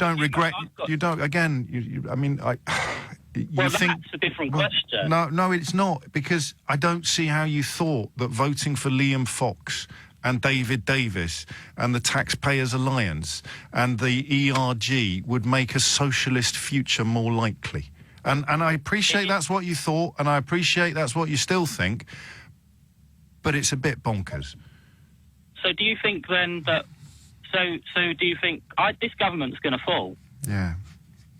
And we've got a different government. Do you think Jeremy Corbyn could invoke most of that manifesto when we're members of it? I don't think Jeremy Corbyn could punch his way out of a wet paper bag or knock the skin off a rice pudding. You're the one that thinks he's the Messiah. 11:46. I wasn't familiar with the cases that the previous caller referred to, but a lot of you have been in touch to, I'm going to say point out, I think I'll just say claim that EU state aid rules provide no obvious barrier to the implementation of the measures contained in Labour's election manifesto. It's from October 2017, actually, but it's Jolyon Maugham, the QC, who's done such sterling work in the context of Article 50 in the Scottish courts, and therefore I consider him an authority on such matters. So I'll just retweet that now from my account if you want to have a read of that. That is the Lexit position, which I have to understand. I have to confess I find arguably even more impenetrable than the right-wing Brexit position. I understand the very right-wing Brexit position. It's built on bigotry and exceptionalism and lies. But the Lexit thing, because it hasn't really been that front and centre, I don't have a proper grasp, but maybe I should. Maybe I'll look it up. Mo is in Edgware. Speaking of my Twitter account, you have to have a look at the moment when Donald Trump was called Donald by Justin Trudeau. So apparently he hates being called Donald. I think he likes being called Mr. President. One prediction of mine that hasn't come true, I predicted he'd have had a special uniform made by now. I did think that by now he'd have had a made-up uniform. I know that he ducked military service because he's a massive coward, but the uniform is the rigueur of the dictator, isn't it? Which he clearly wants to be. That's why he sucks up to people like Erdogan and Putin and Orban, and is rude about people like Macron and Theresa May and Angela Merkel. I thought he'd have a uniform by now. So there you go. Ian asked me the other day in there when we did our little podcast together for his book club, asked me if I was ever wrong. I gave him a long list. There's another one. One of my predictions that hasn't come true. I know it's not Brexit related. They all have. But the prediction that Donald Trump would have had a uniform commissioned by now. I bet you £1 he's been stopped from doing so. I bet he's asked, and they've said, no, you can't have a uniform. You've never done anything. I mean, the only uniform you could reasonably wear would be working in Wendy's. Mo is in Edgware. Mo, bring me back to Brexit. What would you like to say? Hi, James. Forgive me, I'm a bit petrified of talking. It's only me. Okay, so when you speak about Brexit, I know that you've got a very strong opinion on remaining. And not an opinion, just an evidence-based reason. Okay, so hopefully you're going to educate me, therefore. I did vote Brexit. However, when I was ringing up, I said to my friend, Miles, I said, if you're going to... Hi, Miles. He is listening. I said, if you were going to ask Jobsy one question, what would it be? And his question was, I get why he's passionate about Brexit, but why does he feel the need to be so aggressive, judgmental and accusational towards those that voted to leave? This whole show is about me not being that. No. This whole show is about me saying my daughter's godfather, my stepfather-in-law, many of my oldest friends, many of my colleagues, they all voted to leave because they believed some things that weren't true. And then you've got the 10 to 15% of people who are massive racists, and I'm afraid I'm never going to stop being aggressive and rude to them. No, of course not, but they are a minority, and obviously there are plenty of groups... Which is why I've just distinguished between them and all the other ones. So the question that you put to that lady earlier was about whether it was Jeremy Corbyn and to stay or Theresa May and to leave. I asked Anna Soubry whether she would rather remain with Jeremy Corbyn as Prime Minister or leave with Theresa May still being in post. And so what's your answer? For me on that one? Yes. I don't know. I think I'd probably want to remain with Jeremy Corbyn as Prime Minister, because I can't see, despite Anna Soubry pointing out that you can change Prime Minister after 5 years, I can't see how we can undo a hard Brexit without costing untold amounts of damage and money. And of course, it wouldn't bother me unduly, but you would not be able to rejoin after leaving without signing up to the single currency and Schengen. And I fully appreciate that an awful lot of people have got massive problems with the idea of Schengen and the single currency. So I think I'd probably go for Corbyn and remaining. I'd probably vote for anyone, to be honest. I think I'd vote for Dusty Bin and Mr. Blobby if they promised to stop Brexit. But at the moment, on the table, there is either no deal or take the deal. So no, that's not true. There's no table. Okay. So, okay, everything that happened in Parliament yesterday, despite Andrea Leadsom's best efforts this morning to mislead the country, everything that happened in Parliament yesterday made the prospect of no Brexit much, much greater. So my question is, why is it okay? This is your third question. Let's be accurate. Yeah, my third question is... Why is it okay for the EU to treat us like this? Now I don't know what you mean. Why is it okay for the EU to defend the interests of EU members? But we call it a divorce, and it's costing us a lot of money, and it's making it very difficult. But it was our idea. We did it. But why do we need to be treated badly in the process? They're not treating us badly, Mo. No, so it's not going to cost us billions of pounds to leave. No, imagine if you had agreed to buy something, like a car, on hire purchase, yes? And then when you didn't want the car anymore, you thought that somehow entitled you to stop making the payments. Would you suggest that the car company was treating you badly? No, but if right. What's the next question? The car back. If I said, you know what, you're going to need to take the car back. Then we'd look at the contract, wouldn't we? then you would take the car back. And no, we'd look at the contract and say, in the event of you taking the car, back, how much do I have to pay? That's what we've done, and the answer is £39 billion.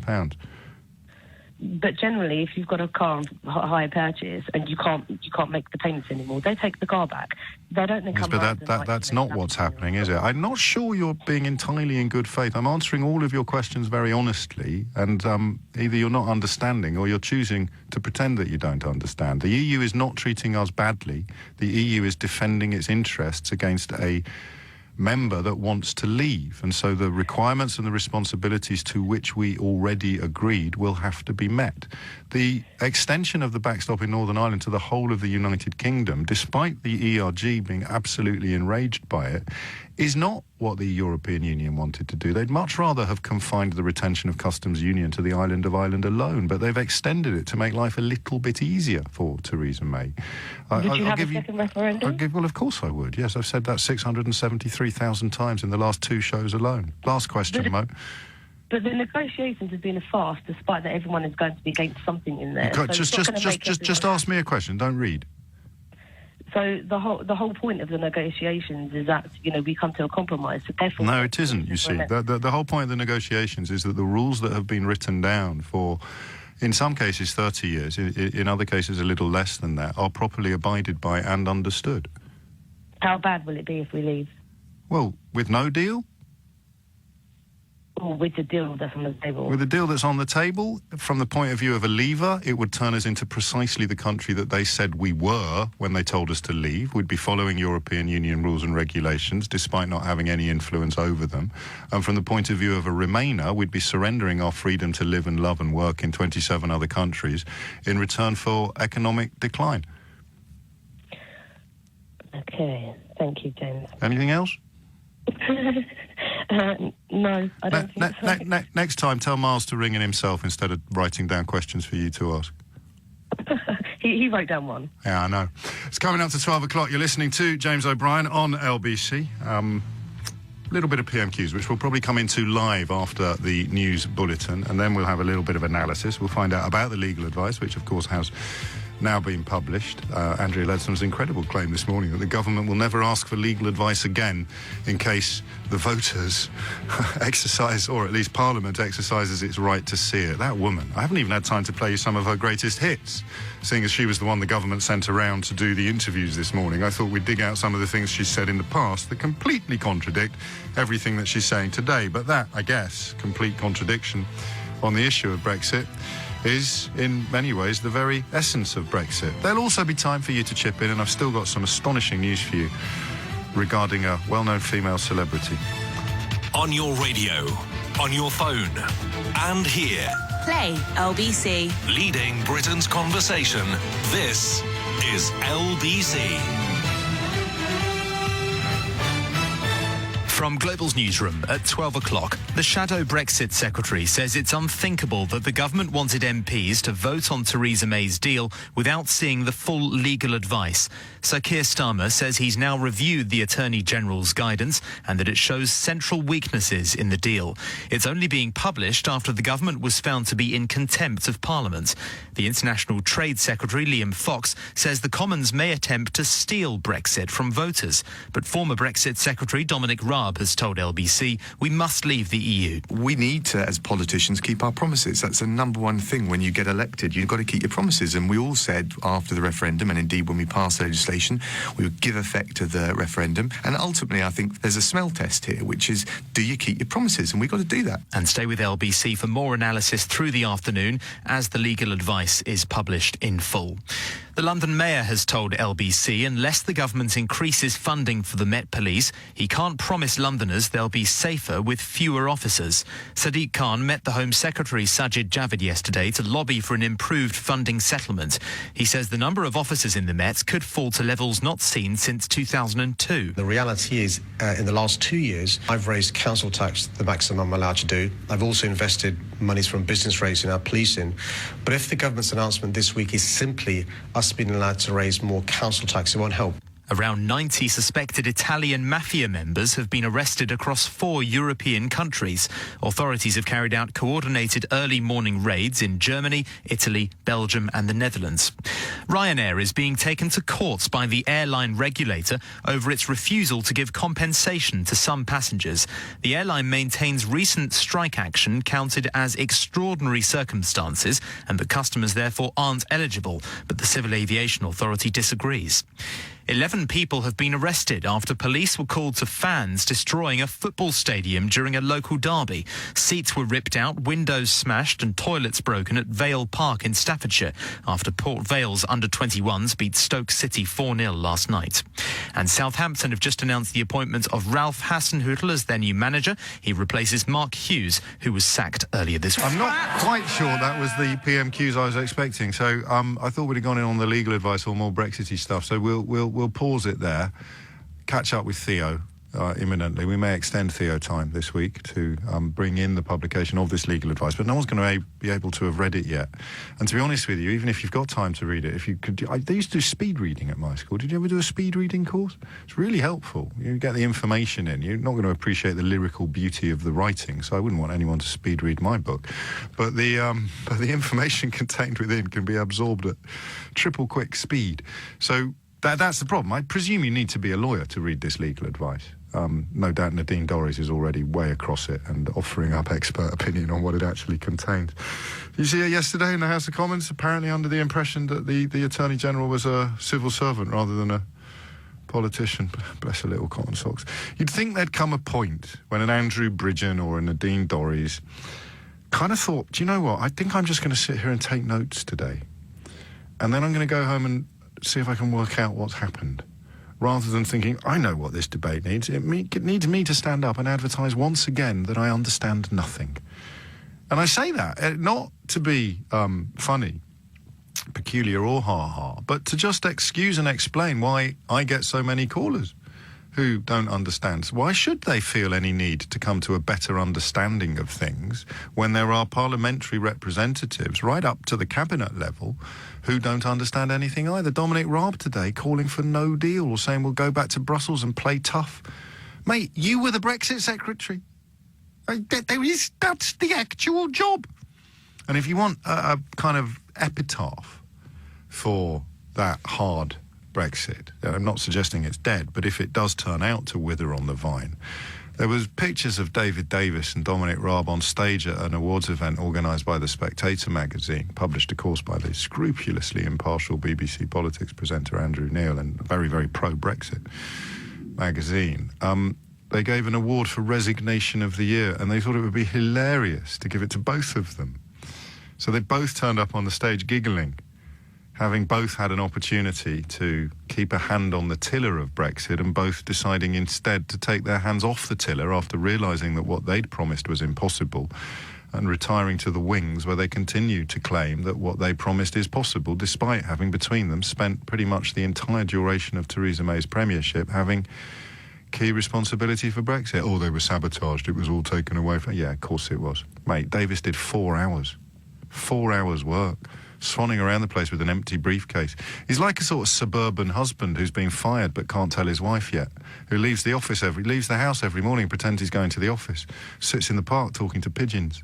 That was David Davis's regime as Secretary of State for leaving. Yes, dear, I'll be home at 5 o'clock. Is it lamb chops tonight? Splendid. OK, yes, of course I'll give your regards to Andy in the office. He's having a bit of trouble with the old lumbago. Pip, pip, pip, pip, see you later. Bon voyage. He walks up the road, gets to the end of the road, loosens his tie, hides his briefcase in a hedge, because he's not going to need it all day, and just sort of wanders around shopping centres all day. Goes into bookies just to keep warm and take advantage of the free tea and coffee. And then possibly pops into the local library, does a little bit of reading, checks up on the papers, goes and retrieves his briefcase from the hedge around the corner from his own house because he's left his sandwiches in it. Goes and sits on a bench in the park. Has to be a little bit careful because the park's quite near home. Might see someone that the wife knows. Sits in the park eating his sandwiches. Checks his watch, still got 3 hours to kill. What am I going to do now? It's like being homeless. What's he going to do now? So you got another 3 hours to kill. I'm David Davis. I'm the Secretary of State for leaving the European Union. Yeah, of course you are, mate. What have you done today? Well, I fed the ducks and I spoke to some people in the library. And your wife still thinks you've got a job. Yes, I know. I can't tell her that. I haven't really got a clue what to do next. I'm just pretending every day. Every day is a masquerade. I'm David Davis. I'm Secretary of State. And then at 5 o'clock, up the garden party comes, opens. Hello, dear. I'm home. Can't wait for the lamb chops. Well, what did you do today, David? Oh, I've been negotiating leaving the European Union. Everything's going swimmingly. Oh, it's going to be the easiest deal in human history. I shall be in Berlin the day after the referendum, not in Brussels. You say, dear, it's 18 months since the referendum. Details, Doris, details. Onwards and upwards. Anyway, can't wait to get back to the old office tomorrow. And then tomorrow comes around, has his porridge for breakfast. Hitches up his trousers, adjusts his tie in the mirror on the way out of the door, calls upstairs to Mrs. Davis. Oh, I'm off now, Doris. See you later. What's for tea tonight? Oh, splendid. Coq au vin. Bit froggy for my tastes, but one has to move with the times. And he goes and sits in the park all day talking to pigeons and feeding ducks, pretending he's doing a job. And then when he resigns from his non-job, he sits in the sidelines going, well, that bloke who's taken over from me, I could do a much better job than him, couldn't I, Doris? Yes, dear, of course you could. Of course you could. I quite like Jeremy Corbyn's hair. I don't know if anyone else has picked up on this. I like this sort of brushing forward. Can I do that? Would it cover up some of my flesh? It's quite a nice, it's a good look, isn't it? He's got a good, and also he keeps his beard in much better trim than mine. He used to look a bit like Catweasel when he first got the big gig, but now he looks smart. He looks a bit like the fella on the wall in my local barber's. He's got a good mixture of facial and tonsorial coiffure. There you go, I've said something positive about Jeremy Corbyn. Stick that in your pipe and smoke it. On the momentous day, Theresa May said Britain will quit the single market. She put Cameron's feeble negotiations to shame with an ultimatum to Brussels. We'll walk away from a bad deal and make EU pay. Steal of the new Iron Lady. Can you think of another job where you could preside over such epic incompetence and moral corruption and get promoted? All right, the former editor of the Daily Mail wasn't actually promoted. He was shifted upstairs into a made-up job. But still, the bloke who wrote this article, James Slack, then political editor of the Daily Mail, now works in 10 Downing Street. It's an incredible state of affairs, isn't it, for a country to endure? It really is incredible. So some days I sort of take a step back and look at it all and think, yep, it's all as mad as you thought. I'm waiting for the day where you go, oh, thank goodness, things are calming down. And in a way, that's what we're talking about today. Is there any way in the short term that we can just calm things down without insisting upon the public shaming that many people feel goes along with admitting that they made a mistake? I don't know how to help on this. I've done a little bit, more than most, you could argue. But I still get it horribly wrong some days. I mean, if you were sensible, you voted to leave without a racist bone in your body, and now you realise you were wrong. What can I do to help? Bastian is in Blackheath. Bastian, what would you like to say? Hi, James. Thank you for taking the call. First of all, I just wanted to thank you for the sanity that you bring in that political landscape at the moment as a kind of queue jumper for the last 21 years or so to participate to queue society. jumper. She has apologised for saying that, but of course... She hasn't apologised. She has. She says she shouldn't have used that language. Oh, no, James O'Brien gets owned by Blackheath caller Sebastian. Carry on. You're right. She said she shouldn't have said it. It's not the same as an apology. As I frequently explain to my 10-year-old, it's not an apology if you're not saying sorry. Carry on. Exactly. Anyway, apart from that, I just wanted to say, for me, one thing that struck me, I mean, I've been living here 20 years, as I said, but as you can say with my dreadful accent, I'm French. I think one thing that strikes me is that the whether it's the Remain campaign or the People's Vote, haven't been able to shift the debate of why the EU exists. The EU is not existing for economical benefit.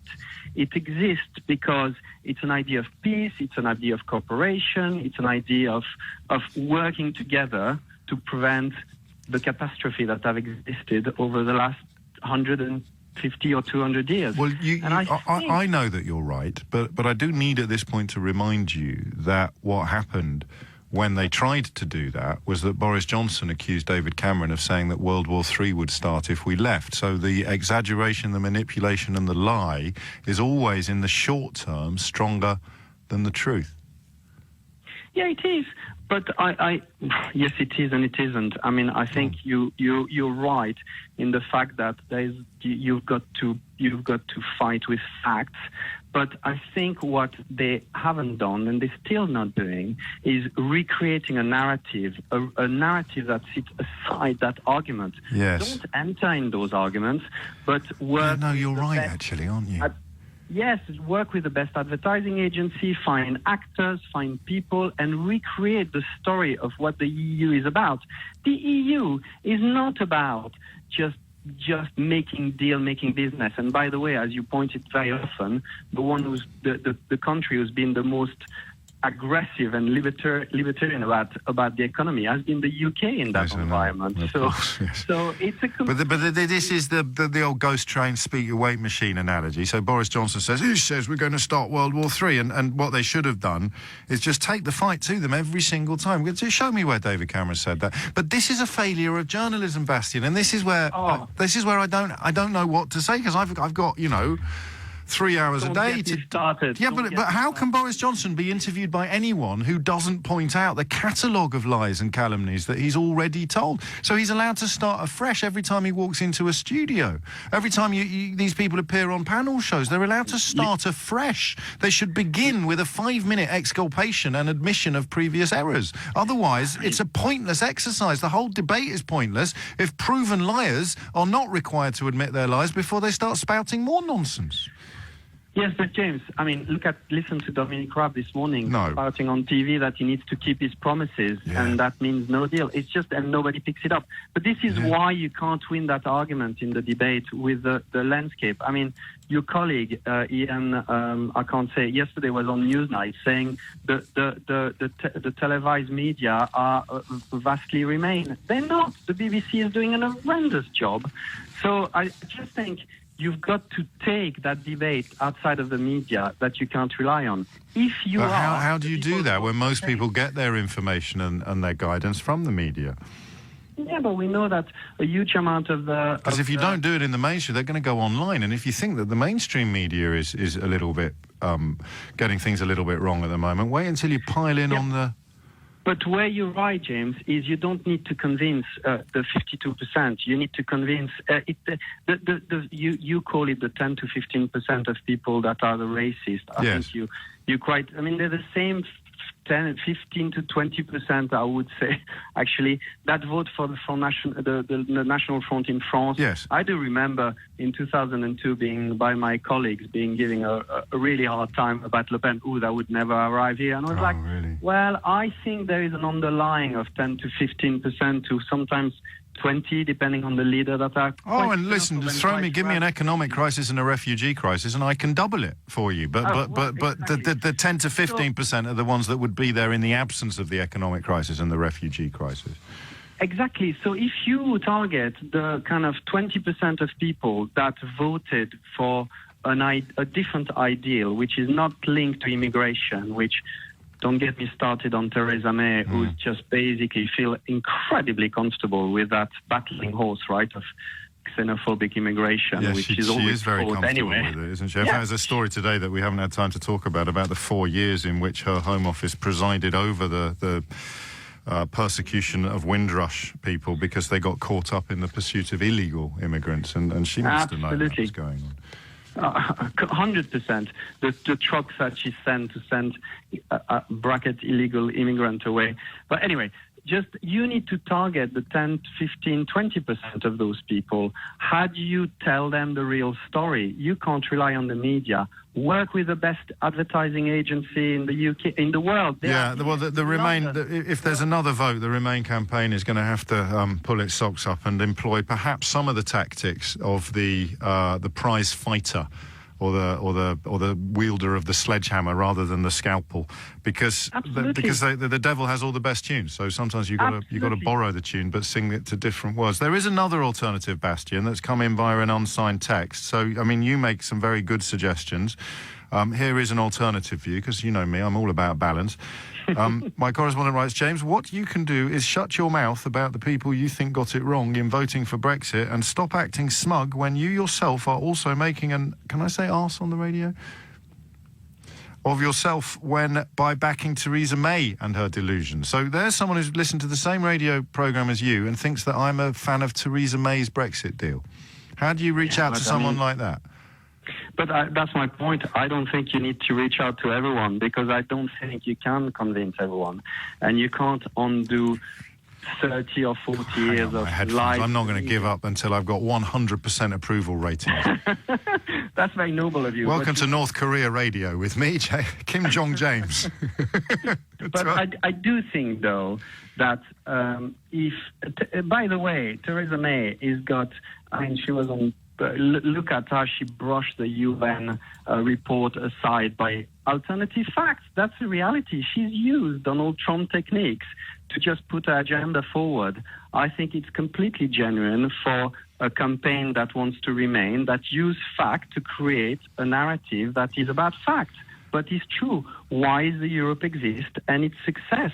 And it's kind of... And get the right questions. Get the right questions. It was rather gratifying yesterday to hear Margaret Beckett in particular employing a lot of phrases and ideas that have popped up in this show over the last 2.5 years, but which I haven't really heard anywhere else. And she seemed to be all across that, the impossibility of delivering unicorns and what have you. Before you go, speaking as a Frenchman, can you conceive of circumstances in which you would fear an army that France was in more than any army that France was not in?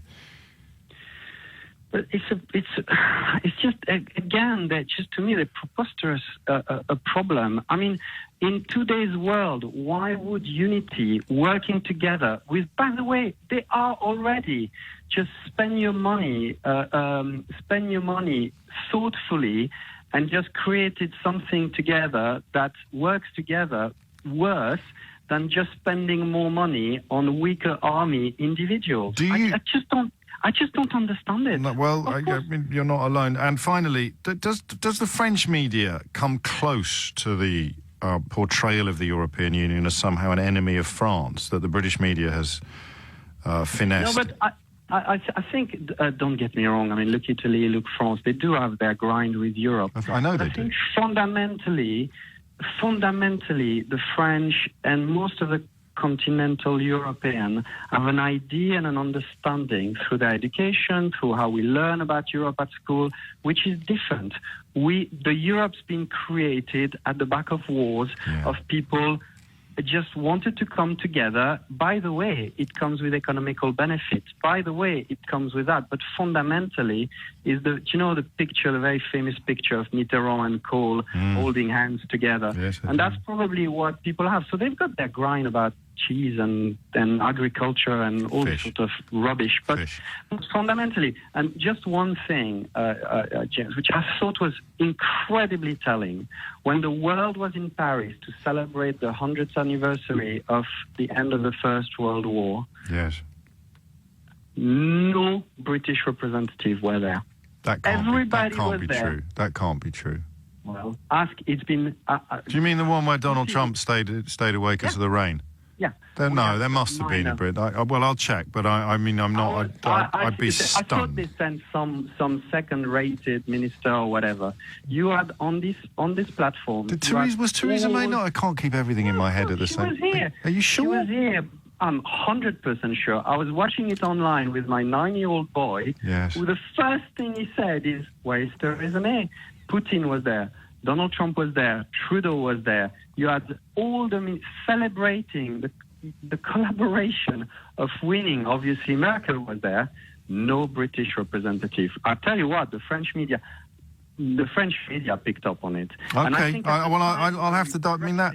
Yeah, I'm late for the news as ever. It's a kind of perennial position at the moment, but it's not really fair on Lisa Aziz, who's here now with the headlines. I don't know everything, so I'm happy to clarify some of the comments made by Bastien, our French caller, a moment ago. I think David Liddington attended on the 11th. The Sunday, because Theresa May was at the Cenotaph, which I don't think is necessarily controversial. I suppose you could argue that the Second World War was won as a result of cooperation and cohesion, and that perhaps everybody involved, whether foe or friend, should have united on that day. But we have a long and proud tradition in this country of marking Remembrance Sunday at the Cenotaph, which is where she was. So her de facto Deputy Prime Minister, David Lidington, went to the French commemoration. But 2 days prior to that, Theresa May had in fact joined the French President Emmanuel Macron on his armistice commemoration tour. Although quite what she made of his warning that Europe must stick together as nationalism threatens the continent's fragile peace, history does not record. So, Bastien, I don't know, maybe your 9-year-old needs another little steer on why she wasn't there on that particular day. It is 12:37, a couple more calls on this, and then Theo Usherwood will join us to talk us through the legal advice that has been published, giving us the key points on that, and we will also hear his thoughts on what has unfolded at PMQs, although I know what you're thinking. How can he have followed PMQs and read the legal advice in the space of the last 40 minutes? To which I reply, he is not a normal mortal. He is a superpower. He's a super hack. Theo Usherwood, super hack, will be joining us in a couple of minutes, if he can find his way to the studio. Angelo is in Lewisham. Angelo, what would you like to say? Yeah, not Lewisham, but never mind. I listened to all those adverts. That fella that phoned the French guy, is it Bastien? Yeah. I mean, that what he said is the way it's, depending on what happens now, if there is a second referendum, it's about a new narrative, because the only person I heard making an impassioned plea about the peace in Europe, the person that stuck in my mind, it wasn't a politician, it was Sheila Hancock on Question Time. Was it? And that tells you it was, because it tells you quite a lot, really, because that's what our representatives should be. Cameron tried. He didn't do it passionately. Perhaps that's the problem. And the ham-faced old fraud was obviously just kind of going through the motions. But the argument that the European Union was forged from the ashes of war is, that takes us all the way back to Churchill, doesn't it? So it is amazing that it didn't play a bigger part in the process, but I think you underestimate how powerful it was and how much of the media was facilitating Boris Johnson when he attempted to claim that David Cameron was saying World War III would break out if we left. You know he wasn't. I know he wasn't. David Cameron knows he wasn't. Most importantly, Boris Johnson knows he wasn't. But a lot of the people that have fallen into these traps set by the likes of Johnson and the billionaire owners of the Daily Telegraph who sponsor him to the tune of £250,000 a year, they did believe it. And also, I thought one of the things that scuppered the deal, i.e. the Good Friday Agreement. I remember thinking at the time, if the UK and Ireland had been members of the European Union, that agreement may never have materialised, because the fact that there were open borders right across Europe and also in Ireland after the agreement would have had an impact on the thinking of the people who were in that room carrying out that negotiation. I think you've got a point, a very interesting point. And nobody talks. I've lived in London all my life. I came close a few times with the bombs in the city, and nobody talks about it. That's direct impact in living memory that we could have pointed to, and no one brought that. And also the other thing. Well, yeah, but mate, with love and respect, Angelo, I think you're massively underestimating the power of the Project Fear lies. Well, to be honest with you, everybody kept paying a lot of lip service to this. Look, I've got family in Italy, and I see what's going on with the Gilets jaunes in France. Yes. The economic problems of ordinary working people are not just in this country, and a lot of the people that are voting for right-wing politics in Italy is because of their lot. It's not necessarily because they've got something against the European Union. People that voted Brexit, I know, it's not because... You're so right. It's as old as the hills. You've got a refugee crisis and an economic crisis, and someone like Salvini or Farage or Le Pen pop up and say, or Trump, actually, who's the most successful of them all, pops up and says, all your problems, it's all down to Mexicans and Muslims. Lo and behold, electoral gold. But if we want to do something about this, i.e., if we want to sort of rein in corporations that are not paying their way in right across the G20, all this idea of lowering capital gains tax, come and do it over here, and we'll let you. The only way that we're going to solve this problem and try and get these people to pay their fair share into the system, so that we can make the lot of ordinary working people in these countries better their lot so that they won't turn to these. We've got to do it together. Leaving the European Union, how that will possibly help to try and get around it, because all these mad loony-eyed Brexiters want is to turn this country into an offshore tax haven for a bunch of greedy maniacs. Yes, the leaders do, but the followers don't. The followers are being used to deliver that while labouring under the illusion that somehow they're going to be able to go fishing and use. I don't know what else. Just sovereignty. There you go. That's a bit more generous. So nobody ordinary from a background like yours or mine is going to say, I want to be part of a low-tax, low-regulation country where workers have fewer rights than they currently do and bosses are free to keep even more of the profits. And nobody's going to say that, which is why instead they say, ooh, Project Fear, or ooh, World War III, or ooh, well, why didn't that ever happen? And you say, well, because Mark Carney released billions of pounds and lowered interest rates. He worked to actively stop his own predictions coming true. But that's your job, mate. I've done my bit. I'm handing over to you now. Well, I'm saying what that Bastion was saying about the narrative. I think part of the narrative, the European, whatever happens. But if we do get back towards another vote, the European Union has to help as well, Yes, they do, and of course, again, I would refer you. I think there's a danger of forgetting what actually happened at the time. The way that the toxicity was ramped up meant that any foreign leader coming here to tell us their opinion on our policy decisions was lampooned in a vaguely racist way. And if you don't know what I'm talking about, just think of someone who greeted Barack Obama's suggestion that we wouldn't get a very good trade deal and compare it to how they greeted Donald Trump's suggestion that we wouldn't get a very good trade deal. Identical positions adopted by two American presidents, and many people on the Leave side of British politics were furious with Barack Obama and yet strangely welcoming of Donald Trump, despite the fact that they were saying the same thing. I can't think why. Maybe it's a black and white issue. Theo Usherwood is here. He's done a law degree since we last spoke yesterday, and he's now going to talk us through the legal advice that the government has just published. I've got 6 pages of that legal advice, and it all, the most damning bits, relate to the backstop. Firstly, paragraph 8.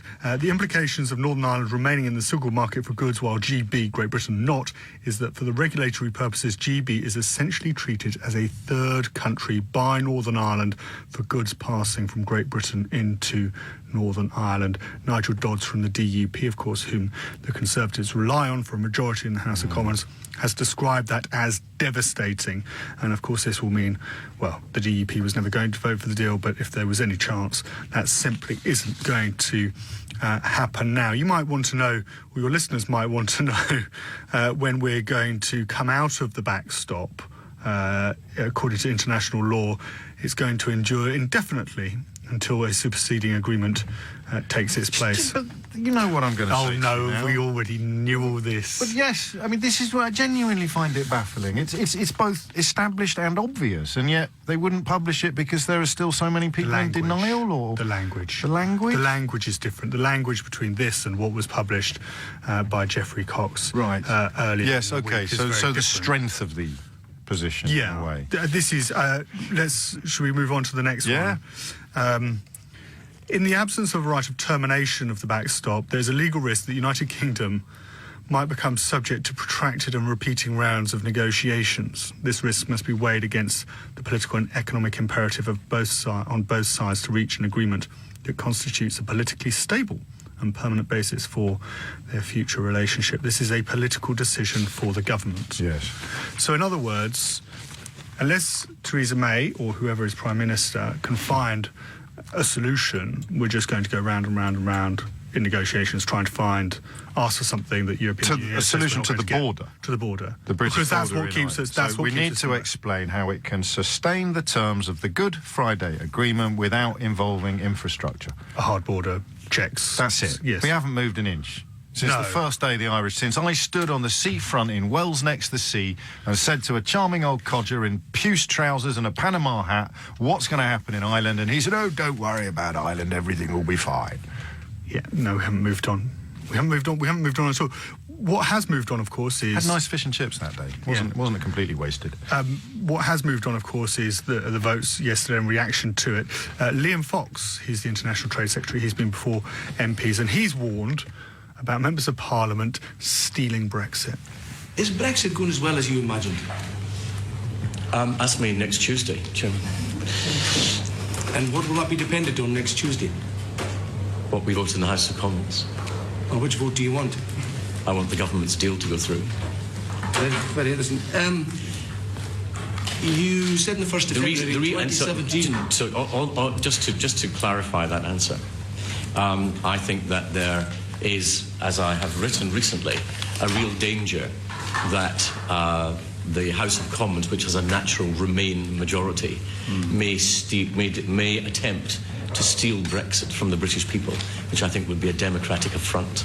So, hang on. So, is Liam Fox suggesting that Parliament is too sovereign? Yes. Oh. Yes. Well, just when you thought things couldn't get any madder. Should we take a break and then come back? Yeah. 2 parts of Theo time. It's like a double album. Gatefold. Seriously. Really pleased with myself. Get a free T-shirt. 51 is the time. You're listening to James O'Brien on LBC. And it was a very funny tweet yesterday that I read from a chap called Josh who said, I used to get excited about going to clubs at the weekend, and now I've turned into someone who's getting excited about going to see James O'Brien on Saturday night. And I thought, what's he on about? I tweeted him back and said, I'm at my mum's on Saturday, mate. Where are you expecting to see me? Turns out he'd got the month wrong. It's January the 8th of next year that I'm in conversation at the Leicester Square Theatre, and I'm now in a position to tell you, are you sure there's some tickets left? It says here it's sold out. Anyway, Susanna Reid will be interviewing me, probably the only woman in Britain who has as much experience as is necessary to interview someone who's completely self-obsessed and persuaded of their own utter righteousness, because Susanna, of course, deals with somebody like that every single morning. Theo Ushford does it at least 2 or 3 times a week, and he's doing it now. Where were we? Let's get back to Prime Minister's questions. You were taking it live for your listeners, and Jeremy Corbyn talking about universal credit. He then moved on to food banks. This was his best line. The Trussell Trust has also pointed out that food banks face record demand this December. I just gently say to her and the members behind her, food banks are not just a photo opportunity for Conservative MPs.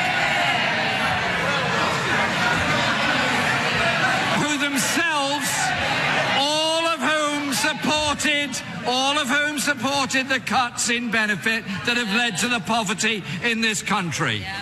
Now, many of your listeners might be scratching their heads, given that the Prime Minister lost 3 votes last night, the worst such defeat in Parliament since Jim Callaghan in 1978, and that was on a referendum for Scottish devolution. Why Jeremy Corbyn is talking about austerity? Why is he talking about universal credit? Why is he talking about food banks? And the reason is, James, is that this is a question, this is framing for the election. Who is to blame for the fact that you feel poorer than you did 15 years ago? Who is to blame for the fact... Not me personally. No. The population. The population. Who is to blame... Selling loads of books. Who is to blame for cuts to your NHS services? Who's to blame for the size of class that your child is in? And Jeremy Corbyn's point is that it's not immigration that's to blame. It's not our membership of the European Union that's to blame. It's austerity which is to blame. And that's why at Prime Minister's questions, they're completely focused, and those around him are completely focused on highlighting, focusing on what people should be worried about. And you've questioned whether Jeremy Corbyn could go back to the European Union and get a better deal. I personally think he could go back and get a better deal. But only if he takes freedom of movement out. Absolutely, he'll take freedom of movement. Then we're back to where it was in Anna earlier. You try and sell that to the British people. But you can't sell it to the British people if you haven't rolled the pitch. That's why every PMQ... I don't really have a dog in this race. I just think that the... You don't think it can be done? No, I think the idea that calling off Brexit will cause insuperable problems. For example, Parliament's far too sovereign, Liam Fox argues today. I think that calling off Brexit or not stopping freedom of movement is more or less the same thing for a significant swathe of the pro-Leave electorate. But if you can convince the pro-Leave electorate, and if you can make the argument to the pro-Leave electorate... I already know what I'm going to say when you finish speaking, so be warned. No, you make your point first, otherwise mine won't make sense. If you can persuade the pro-Leave electorate that it is not immigration that is to blame, and that it's your public services, then you're making a case. Do you remember... But then there'd be no point leaving the European Union. And people, the argument from Corbyn's office would be that people would accept that. Do you remember when there was a leadership challenge between Andrea Leadsom and Theresa May, went down to... Yes. And we had Leadsom for leader, and they're marching along the Thames. Leadsom for leader. Leadsom for leader. And I interviewed somebody in Newton I don't Abbot. remember that bit, mate. No, okay. Carry on. Interviewed somebody from Newton Abbot who'd come up to support Andrea Leadsom. Yes, I do remember that, actually. It was brilliant. And do you know...